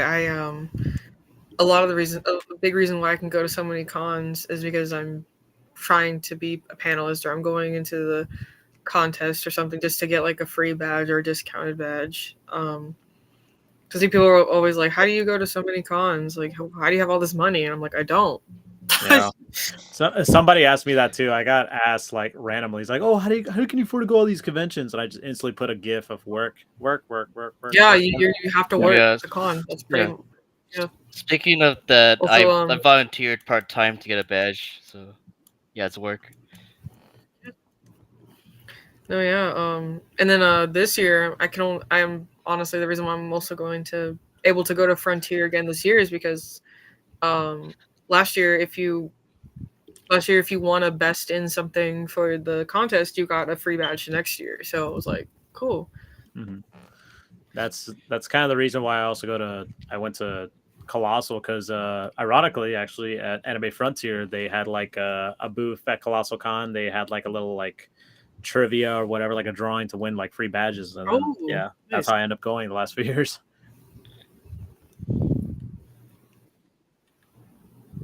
Yeah. I need to try to go to more cons. Because like I've never been to Frontier. I've never been to CowaCon. Like Frontier is probably my favorite like big convention just because That's it's the CrunchyCon. The CrunchyCon. yeah, the Crunchyroll Con. Yeah, that's basically what it is. Yeah, but it's just so fun because like there's so much to do. And also like it's another one of those big conventions that feels like that they really truly cater towards the fans. It doesn't feel like, I mean, obviously it is a big corporate con, but it doesn't feel like they're only there for the money. They actually, because they also outsource, so like a lot, like they'll have like separate people run different events, like Idol Fest, the cosplay contest. They have obviously the raves are run by different people. So it's just a lot of like they have all of these fans running the stuff, and it's really nice. Mm-hmm. Yeah. And I can't speak highly enough about ColorCon. Like, I absolutely love their staff, love their environment. I've been the past 2 years I want to go. and paneled there as well. ColorCon's absolutely amazing. So I'm glad to see that Geeks will be there because I think you will enjoy it a lot, Goku. So Yeah, I talked to the guy that actually runs the con at Colossal. He was really cool. He's like, "This is the guy you want to talk to about running," because like they were like, because I met one of the guys at a party, and they're like, "Hey, come talk to us at the CowaCon table, and we'll go over some stuff with you." And I'm like, "Okay, cool. I mean, yeah, that sounds cool." And I talked to them, and they were like super nice and pleasant, and they're like, "Yeah, hey." So I was like, "Yeah, I run a podcast and we do reviews and interviews and stuff like that." And they're like, "Yeah, oh, did you want to run the podcast at the con?" I'm like, yeah, they love doing that. "What?" Yeah. So I was like, "Yes." I'm like that like Comic Palooza does something similar. So I'm like, I've been trying to get Delta to do it. I'm gonna try to get Ushicon to do it. But yeah, no, they were cool. And like yeah, the guy gave me his business card. He's like, "Yeah, contact me, email me, we'll work out it," because they want to be interviewed too. Like they're excited to be on the podcast and be interviewed. Oh, sorry, I was seeing what Stellar makes. Like Yeah, what? actually, I was about to ask about that. I think Stellar's talking about San Japan because I know they volunteer for San Japan, or at least they did before. Oh, gotcha. Yeah. Wait, but San Japan, so I'll be working the cosplay. Oh, okay. You're there you go. volunteering. Hey, You're working if the y'all cosplay need a guest for 2025, 2025. Hey yo, hit me up. I'm trying to get myself out there. I've been wanting to go to San Japan. I've heard so many good things about it. But it always happens on a weekend. I'm obviously like Labor Day weekend. I just have a hard time going. I have trouble pulling out my national friends from Dragon Con to go to San Japan because it's the same weekend. But I'm saying like this is like one of the best con experiences that you can have. Yeah, just because it's really unfortunate. Like it's something when there's like a national con going up against a con like a state con.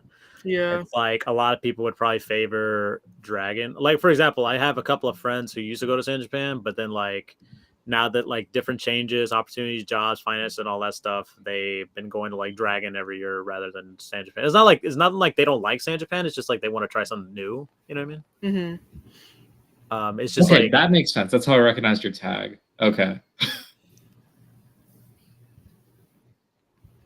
Or Stellar's tag, because his brother was actually a cosplay judge. So Wait, which cosplayer? Oh. Yeah, if you're willing. I'm just curious. If you're willing to share that information. hey, you're showing out for your brother, so that's not a bad thing. Yeah.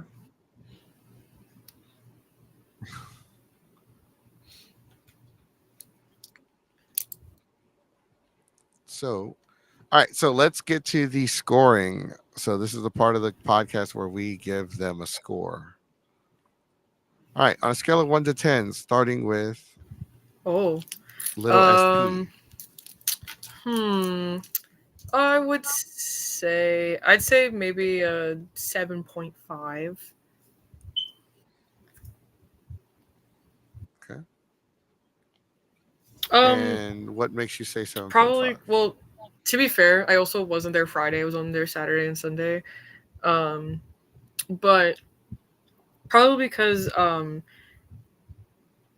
probably because it's definitely more of a party convention.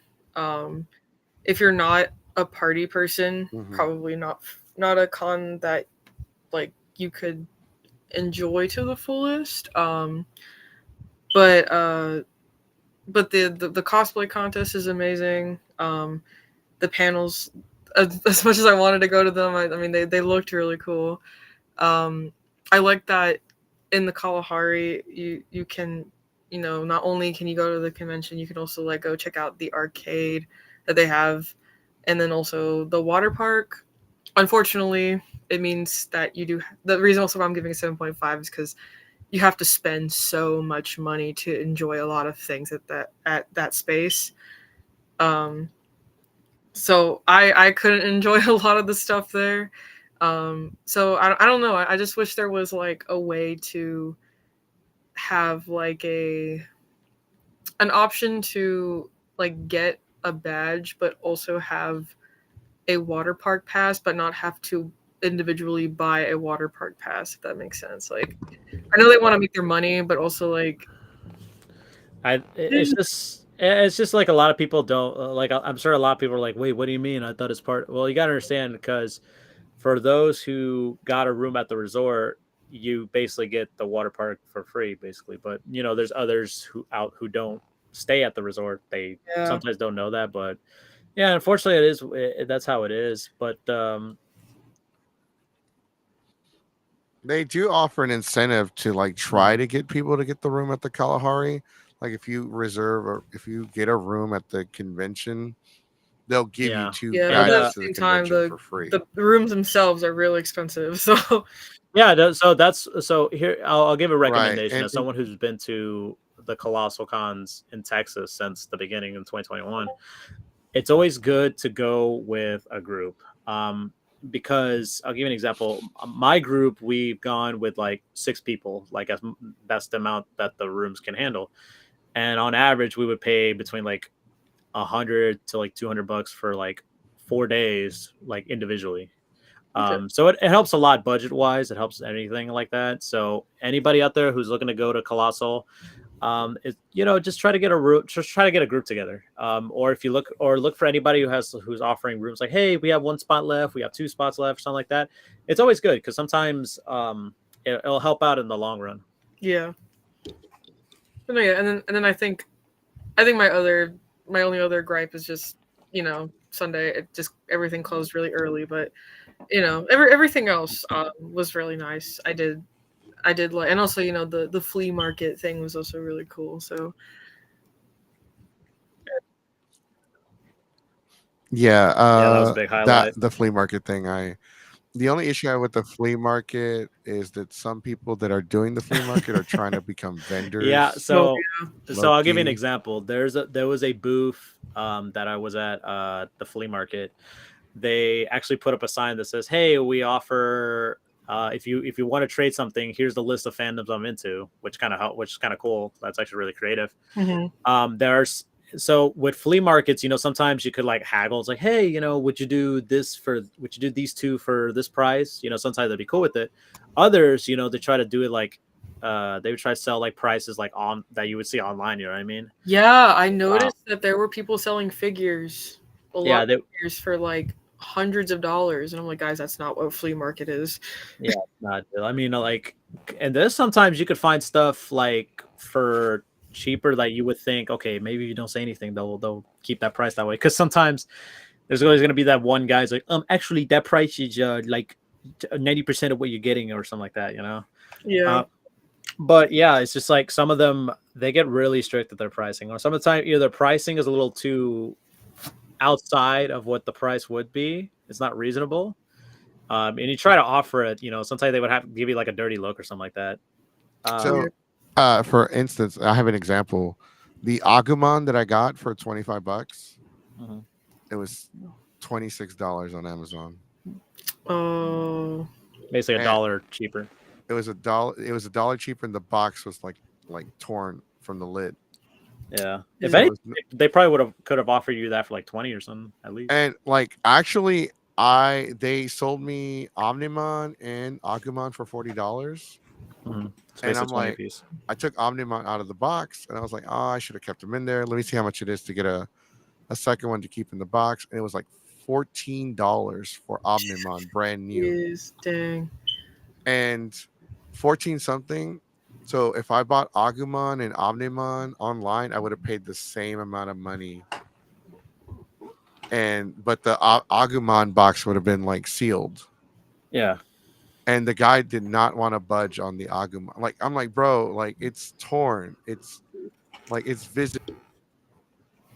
The box is visibly torn. It's damaged. Like Mhm. the figure's no longer it's mint now. It's not brand.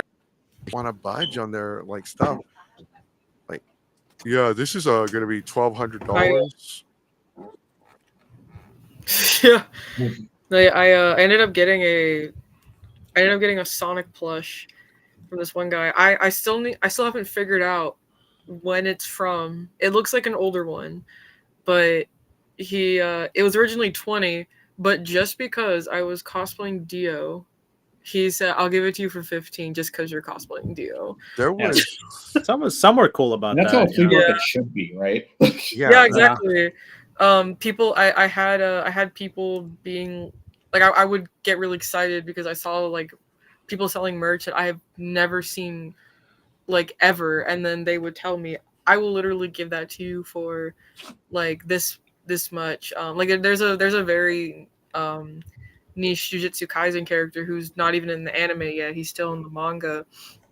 And I absolutely love him, even though he's absolutely horrible. But yeah, I found merch of him at one of the tables, and like I literally told my friend, I was like, if I find merch of this character, I will literally scream, and I almost did. And the person saw my enthusiasm and one of the little figures was 15. And then they had like a little keychain that they were selling for $1, and then they were like, I'll give you both still just for like $11. And I was like, bet. So Yeah. I'll give another example. That just reminded me of something. For anybody out there who's like an attendee who's like going to these otaku flea markets and they were going through these tables, just like if you got if you're gonna say it, like don't just like splat it out. I'll give you an example. I was I was observing one of the tables, and then someone next to me like looks at the table and he's like, "Man, you got a lot of shit to fucking sell." And I'm like, bro, like, really? Like, dude, like, what the fuck? You're a little what? He's like, man, this is a lot of shit you gotta sell. And I was like, bro, like, what the fuck, dude? It's just like they're trying to sell this stuff. Like, cut them, like, put a sock in it, dude. Just keep your mouth shut. You know what I mean? Yeah. Like, if you got nothing nice to say, just keep Yeah, it's like, no, duh. They got a lot of stuff. I know, and it was like so fucking weird because as soon as that person walked away, and I was buying something from the table, he was like, "Man, what the fuck is that guy's problem?" I was like, "Dude, I don't know. Like, what a weird fucking thing to say. Like, that guy clearly like didn't like maybe he was thinking in his brain and he thought, okay, I should say it out loud at the same time. It probably makes it sound cool or some shit. And I was like, what the hell? Like we got a comment here from Sailor. Tell us how you really feel, King. I don't know if they're a king. They were being a little punk. They were being a punk. Yeah, not Maybe a really little being more like jester. nah. Instead of giving him a crown, just give him a clown nose. Yeah, I could give him his little jester hat. Yeah, With little bells. As they say in the hood, stop being a bitch. Yeah, for real. It was like so fucking out of like nowhere too. And imagine like that would have happened. It was like, imagine that was my table. I'm like, okay, well, if you got a problem with it, then you can either get out or if you're gonna buy something. It's like, oh no, you got to get like no. He should have went now. If he would have went in there with like the Chris Tucker attitude, like in Rush Hour, like when he goes up to the, he's like, damn, you got a lot of greasy shit. You got no better food, like some chicken wings, some baby back ribs. And then they go back and forth like with the banter. If it had been something like that, like damn, Weave, you got a lot of shit. If they had approached it that way, it probably would have been funnier. But like, oh, so there was one vendor that went in there with a mission. He's like, plush dolls. He was selling his plush dolls, and like nobody was like really paying attention. He's like, each one $5. He sold almost every single one. Is it the one with like all of, like the little bins under the table, or no? It was the one near my friend's. Oh, okay. He was the one. I don't know if you were there, but we walked past it like a blue hedgehog that somebody bought right before. Oh yeah. I do remember what you're talking about. I was bitching like, oh fuck, they beat me to it. Wait, like they had it was like a blue hedgehog, or was it a Sonic play? No, it was just a blue hedgehog. Oh, okay. I was saying, was that me? Oops. No, it wasn't you because I know who you are. I would have recognized you. Oh, okay. Yeah. Cool. No, this person just like, it was just a hedgehog that was blue, and it wasn't like the hedgehog from Animal Crossing or Sonic. It just happened. No, it was just a plain blue hedgehog. Yeah. Yeah, like the only because there was a lot of good stuff. Like I said, there was a lot of good stuff there more than the dealers, and it was like sometimes you may find something like obscure. It's like, oh my god, I haven't seen this in a while. Oh my god, and then sometimes they'd be like, yeah, $5, I'll give it to you. I'm like, oh, awesome. Right. No, there was this one table who they had like binders full of like a bunch of buttons and keychains and stuff from like a bunch of fandoms that they're in, and which I thought was a really creative idea to like display everything. And then also like underneath the binders they had a little like notes that would say, these are all the fandoms that are in these binders. And I thought that was really nice because it kind of saves time for the people who are like, oh, I'm not into any of these fandoms, for flipping through them.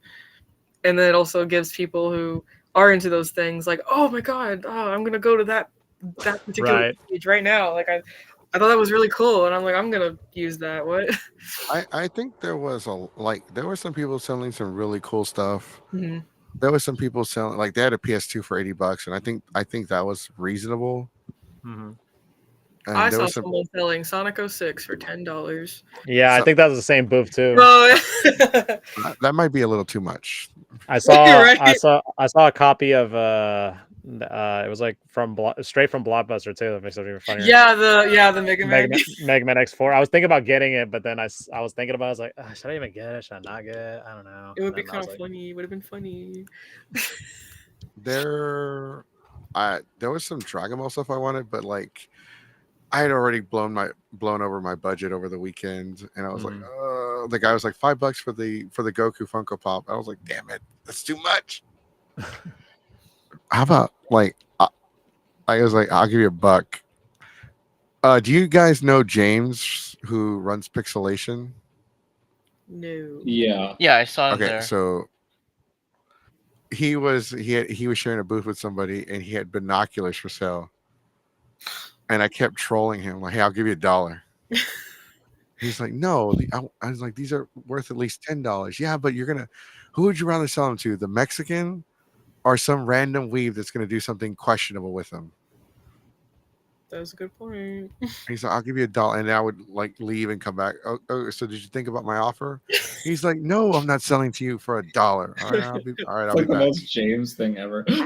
Yeah, I harassed him at least 3 times. So how about them binoculars, huh? I got a crisp $1 right now. All right, man. I'll cut you a deal. It's like He's like, he even asked me like, why the hell do you want the damn binoculars so bad? I don't. I just want to mess with you. So okay, we do have to wrap up. So Okay. because this went an hour and 15 minutes over our regular time. So Suffering, what is your rating on the con and why? So I went to Colossal last year as well, and I didn't have as great of a Colossal experience personally, just because, or like last year, because I was mainly taking care of drunk people, and then I saw my favorite VTuber and was immediately nervous to talk to her. So that was a different story, right? So that was a whole mess of emotions last Colossal. So I didn't get to enjoy it as much. This year I got to experience like a lot more of what the vibe was like and why people enjoy it so much. Like Little SP was saying, like it's a party con. At the end of the day, you basically have to pay a DLC to get the full enjoyment out of it, as I almost like to put it. Overall, I'd say the con is pretty solid. I think they definitely probably listened to feedback last year about making programming a lot better, and they filled it out a lot more. I just wish they would have done a little bit better job at potentially scheduling things less awkwardly, because I feel like a lot of things were kind of awkwardly placed. If I were to give Colossal 2023 a score, it probably would have been like a 6 out of 10. This is probably hovering around like a 7, 7.5, so about the same. Okay, That's fair. Yeah. all right, Mafu, you are next. What is your score and why? All right, so like, as I said before, I volunteered for COLOSSALCON, Texas. Yeah, they treated me well. I dealt with some really nice people, and what I did was badge checking. So if you saw people doing badge checking, that's pretty much what the part-time volunteers were doing, and Wait, some wait, some wait, staff. wait, But wait, wait, yeah, wait, wait. Hold on. What the hell is bed checking like? I think it's like badge. Bag Oh, checking. okay, I heard bed. Sorry, badge. Badge checking. badge check. Sorry, Okay, I sorry was about like that. bed checking. Like, all right, that'd be crazy though. That, like your job is to go wake up the volunteers. All right, it's been 3 hours. Get your ass up and get back to Like work. get your butt up to bed. Yo, back in the early 2000s con days, that was a real job, though. Get back to work. You became Yeah, all so I the had con to- goers' personal alarm clock. Yeah, so I had a good go ahead, experience. continue, I'm The sorry. one thing I disliked was like the process of it, and I understand why some cons do this. Hey, you have to pay for the badge and then to volunteer before Mhm. you finish your yeah, you have to finish your hours, and then you have to wait until Sunday to get your reimbursement. So, and I think Missouri does it too recently, like to start doing that. So, but I get why, because some people might like dip for volunteering. I know sometimes. Matsuri doesn't make you buy that stupid. Yes, they do. Because as when we did panels, they're like, "Oh, did you pre-order your badges?" No. Like, they tried to get us to buy our badges in advance, and I flat out told them, "I'm not doing that. Either you approve 5 panels. You're either gonna give me my badge, or you can cancel my shit and take me off the list." Bye. What the hell? They said bye. Oh, Yeah, so I think the That's what con. they said. Yeah. Hello. yes. Yeah. go Yeah, ahead. you're good. Oh, so overall, really great. I think that was better than last year. As a score, I would give it about 8.5. It's pretty fun. Okay.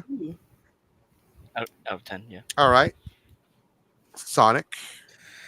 All right. Well, I could tell you that this honestly, I had a lot of fun with this convention, man.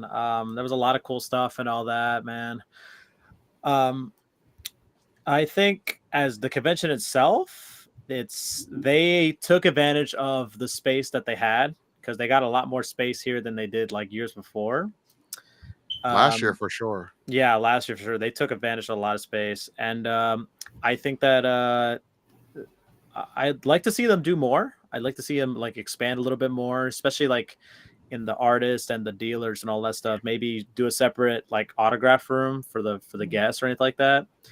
I thought they did. They were really protective. You know, I feel like with the venue, you know, they were really protective of kind of stuff and all that. Overall, I liked it. I liked it a lot. It's a slight improvement over last year's. If I were to give it a score, I'd say I'd say 8.5, 9-ish. Hmm. I have to agree with like. Are you talking about security being like extra, like being on point this year?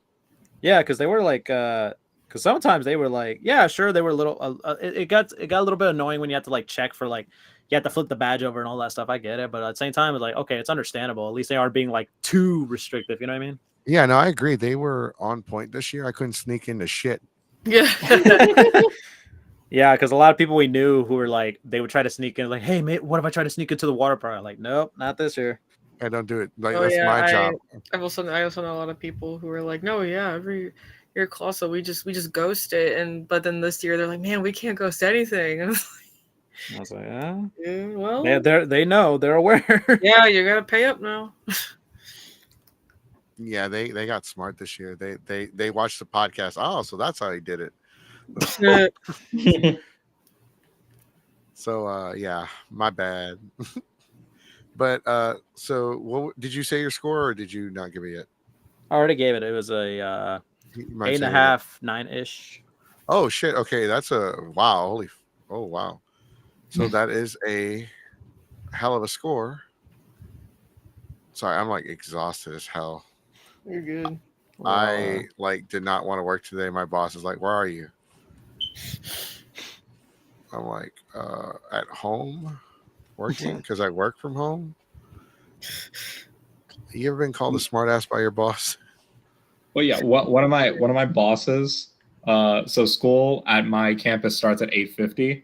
One of my bosses calls me at 8:25, being like, "Hey, just wanted to make sure you're coming to work today." I'm like, "Yeah, I'm stuck in traffic. Like, chill."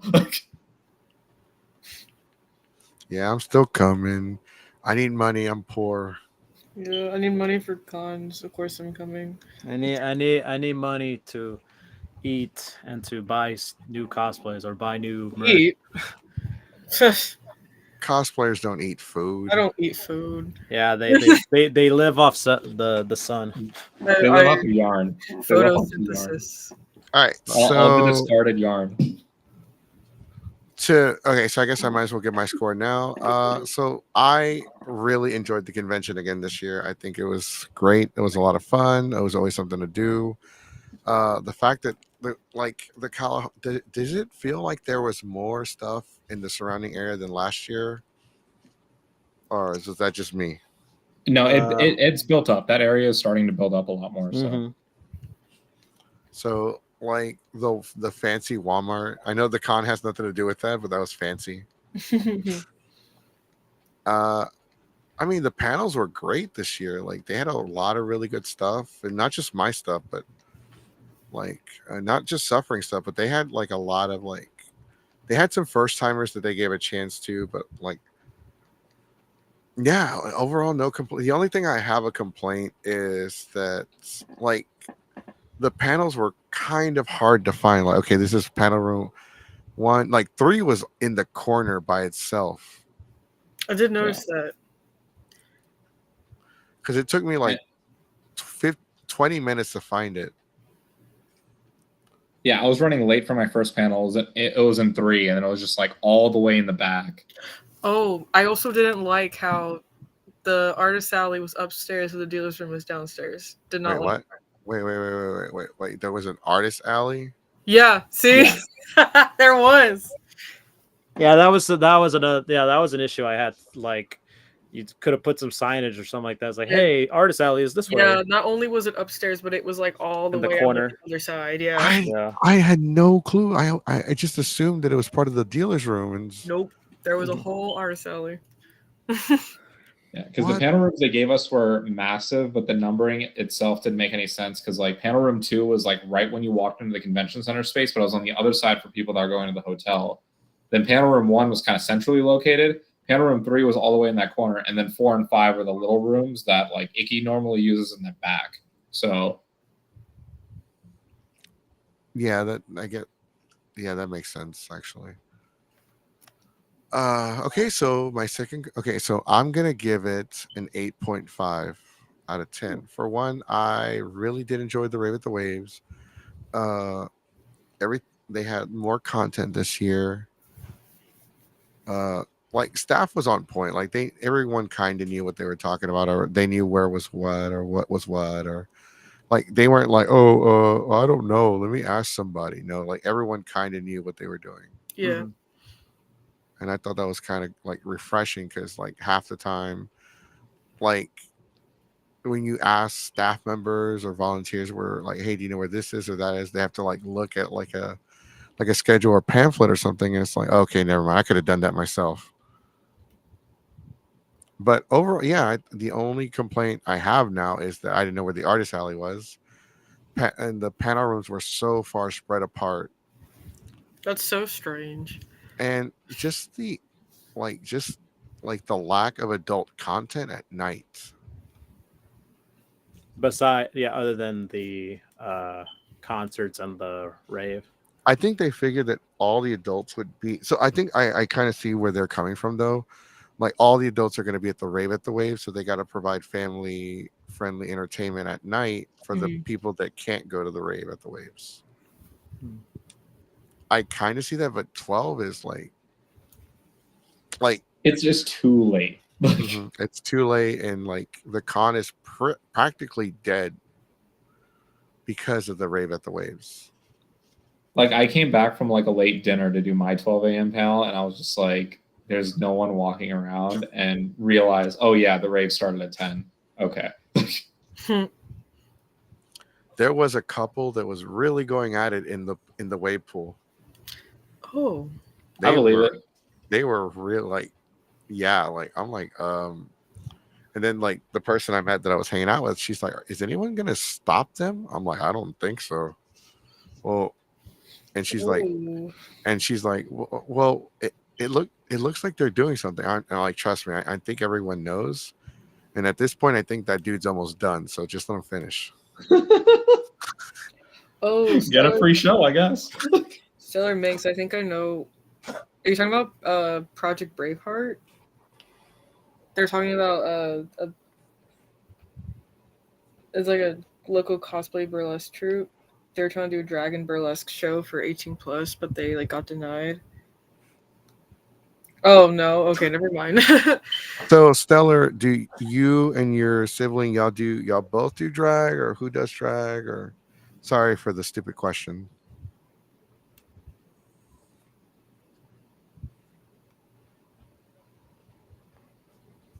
I've actually been trying to get into some more. I've been inspired by some friends to try and get into more drag performance stuff. I'm gonna be part of one for OniCon, so that's fun. Yeah, I'm gonna be. It's gonna be Halloween themed, so we're hoping we get accepted. I mean, so Stellar, would you and your sibling be interested in being interviewed?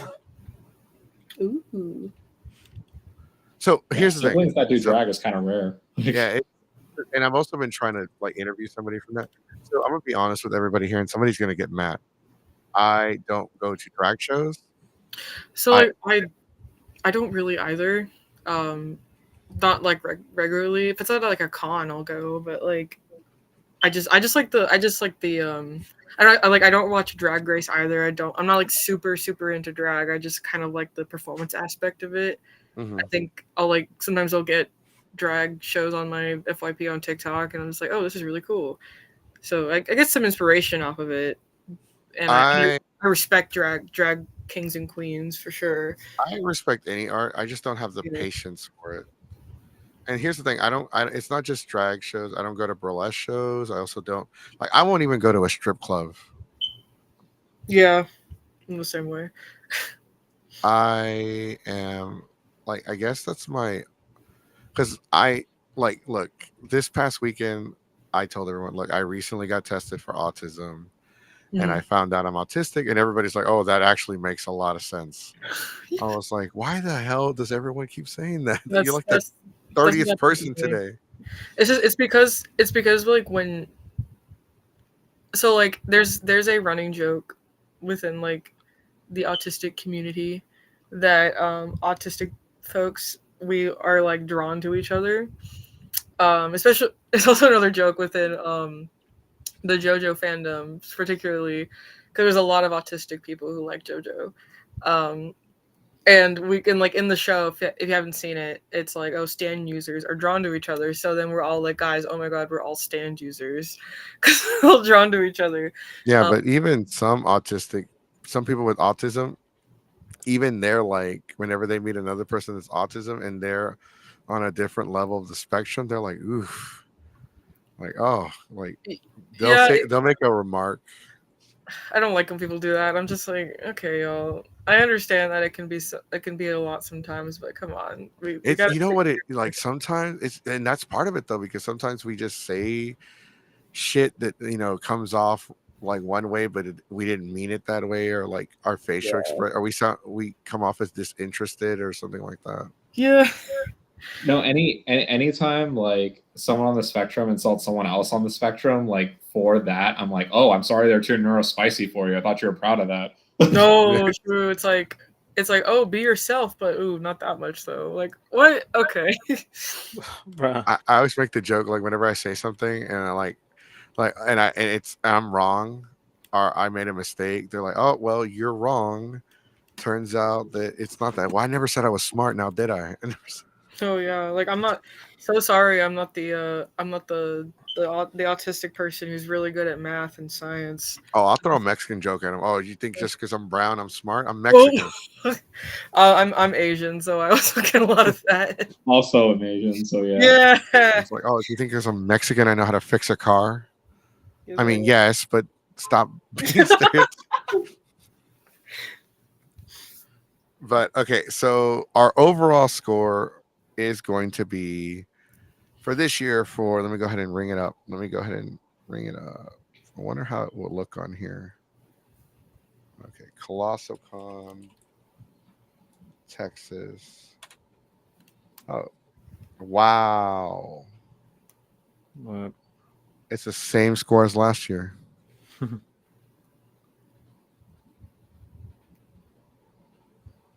Wow. Nice. Wow. That's what they got last year. What was the score? 8.5. There you go. And that's their last year's score, and that's the score we're going to give them today, because that's what it averaged out to, 8.5. Nice. All right, so they are now in the top 5 running for Con of the Year.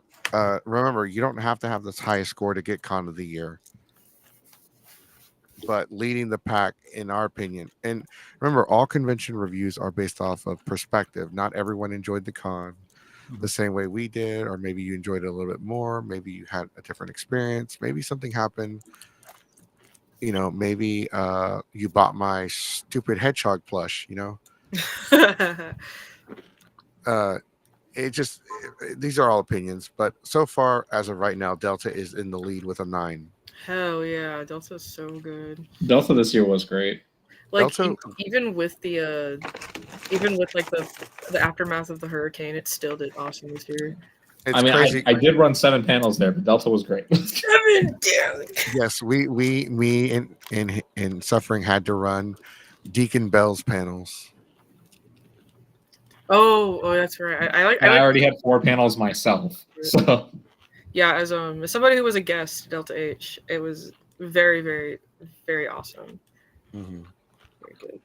We ran the which ones did we run? It was the Husbando Power Rangers. Wars. No, it wasn't even Husbando Wars. It was called Husbando Haven. We turned it into Husbando Wars. And then 30 Years of Power Rangers, which we only got halfway through. Not even. Yeah. We were at Dino Thunder. We had to stop. I think that was season 13. Yeah. And then we ran one more. Was it the Yu Hakusho one? Yeah, that was it. Yeah. Because I didn't even show up for that one. I was like, I don't know crap about Yu Yeah, Hakusho. I ran that one. So I mean, I've watched the show. I just don't really. I like it. It's a great show. I just don't really care for the lore. Now that was the first time when I was filling in for Deacon's panel. That was the first time I tried to kind of run the panel in the same style that you do it. So, and then TK was watching me do it and be like, I'm gonna help you out, right? So we just started, shooting about different shonen anime. So it was great. Yeah, the way the secret to how I run it is you have to get the audience like hyped, and like a lot of the audiences for Delta were not like in the participating mood. They were more in the being lectured mood Hmm. until somebody called me short.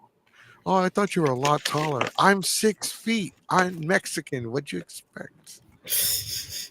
When was the last time you saw like actually Mexicans are pretty tall. I don't know where the stereotype that we're all short comes from. Depends on region for Mexico, I think. It's not even like a region. It's just that like so regional means just like one big chunk of area of Mexico where everybody's kind of short, right? But that's not the case. It's more like the villages in Mexico because we still have like a lot of small town villages. And in the big cities like Monterrey or Mexico City, like people are pretty tall. But I digress. All right. So let's go ahead and start plugging our social medias. Let's start off with Little SP. Great. You can find me on Instagram and TikTok as Little Squid Prince, all one word. And also, I will be guesting at ColossalCon. I mean, not Colossal. Bleh, sorry, I'll be guesting at College Station Comic Con in September, and then going to OniCon and Anime Frontier. I will be at a drag performance show at OniCon run by Project Braveheart. It can be fun. Yeah. So I screwed up, so I'll edit the description on YouTube, and I'll include your social media on there, the links and stuff. Very cool. I still have the Queens of Cosplay links on there. Oh, I forgot to take them down. very good. All right, Suffering, you are next.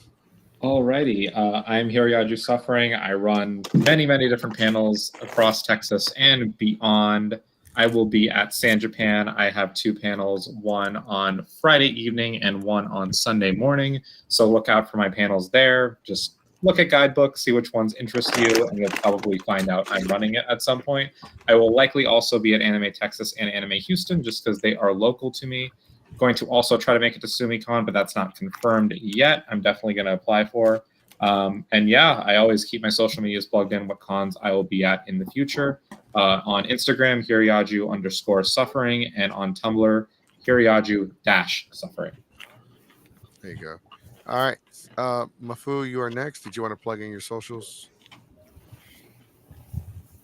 I have no public social media, but if you know me, my name is Mafu. I'm in the Texas con community, so if you see that name, then it's probably me. All right, thank you. All right, Sonic, you are next. All right. Follow me on Instagram, Super Saiyan Sonic. That's my Instagram. From there, you can find my bio. On my bio, you can find my link tree. You can find where I am at. I'm on Twitch. I'm on YouTube. Please subscribe to my channel. I'm working on some videos at this moment. And that's pretty much it. If you see me at a con, say hi. Don't be afraid to, just don't be a stranger. So yeah, I will be, the next con I'm going to, pretty much guaranteed, is Sonic Expo. And that's up in November. So I don't know. Anything could happen between now and then. So if you see me, say hi. All right. Thank you. And all right, guys. So I'm going to plug in our social media. We are Geeks 5 Ever on Instagram, Facebook, YouTube, Twitch, fan fiction, Dick Swinging Battle Royale, and the Pornhub. Kidding. Those last 2 were not on those. It was a joke I made a long time ago. So we're on Twitch, Instagram, YouTube. If you haven't already subscribed to the channel, make sure you subscribe and make sure you ring-a-ling the ding-a-ling button so you can be notified every time we go live, so you can watch all of our specials. We are doing so Ministry of Otaku is going to be on the show. We're going to do an interview with him this Wednesday. I didn't get a reply from Josh, so I don't think we're doing the interview this Wednesday. So we will change. We'll announce our whatever. I'll come up with a subject tonight and we'll announce it and we'll figure something out. But yeah, make sure you just follow us and we'll hopefully I might be at San Japan. maybe I got to figure some stuff out because I don't have panels or anything, and I need to find a way to get out there and find a badge because if I do go, I can only go for a day because I can't stay the night. I don't have anything. I wasn't planning on going. But I will be at OniCon this year. To SumiCon, I'm still applying. Anime Texas, I'm actually applying tonight because their deadline is cut off 2 weeks before the con. And Anime Frontier. And what else is this year? Etchy Expo. But that is it. Thanks, guys. And Stellar, hit me up. Message me on Instagram, please, or the Discord if you're in the Discord. All right, guys. Thank you for joining us. Yeah, thank you for having me. No, thank you for joining us. Yeah. All right, Yes, guys. thank Thank you you. for coming in. Thank you for watching. We'll see y'all later. We'll see y'all Wednesday. Bye. Bye-bye. Bye.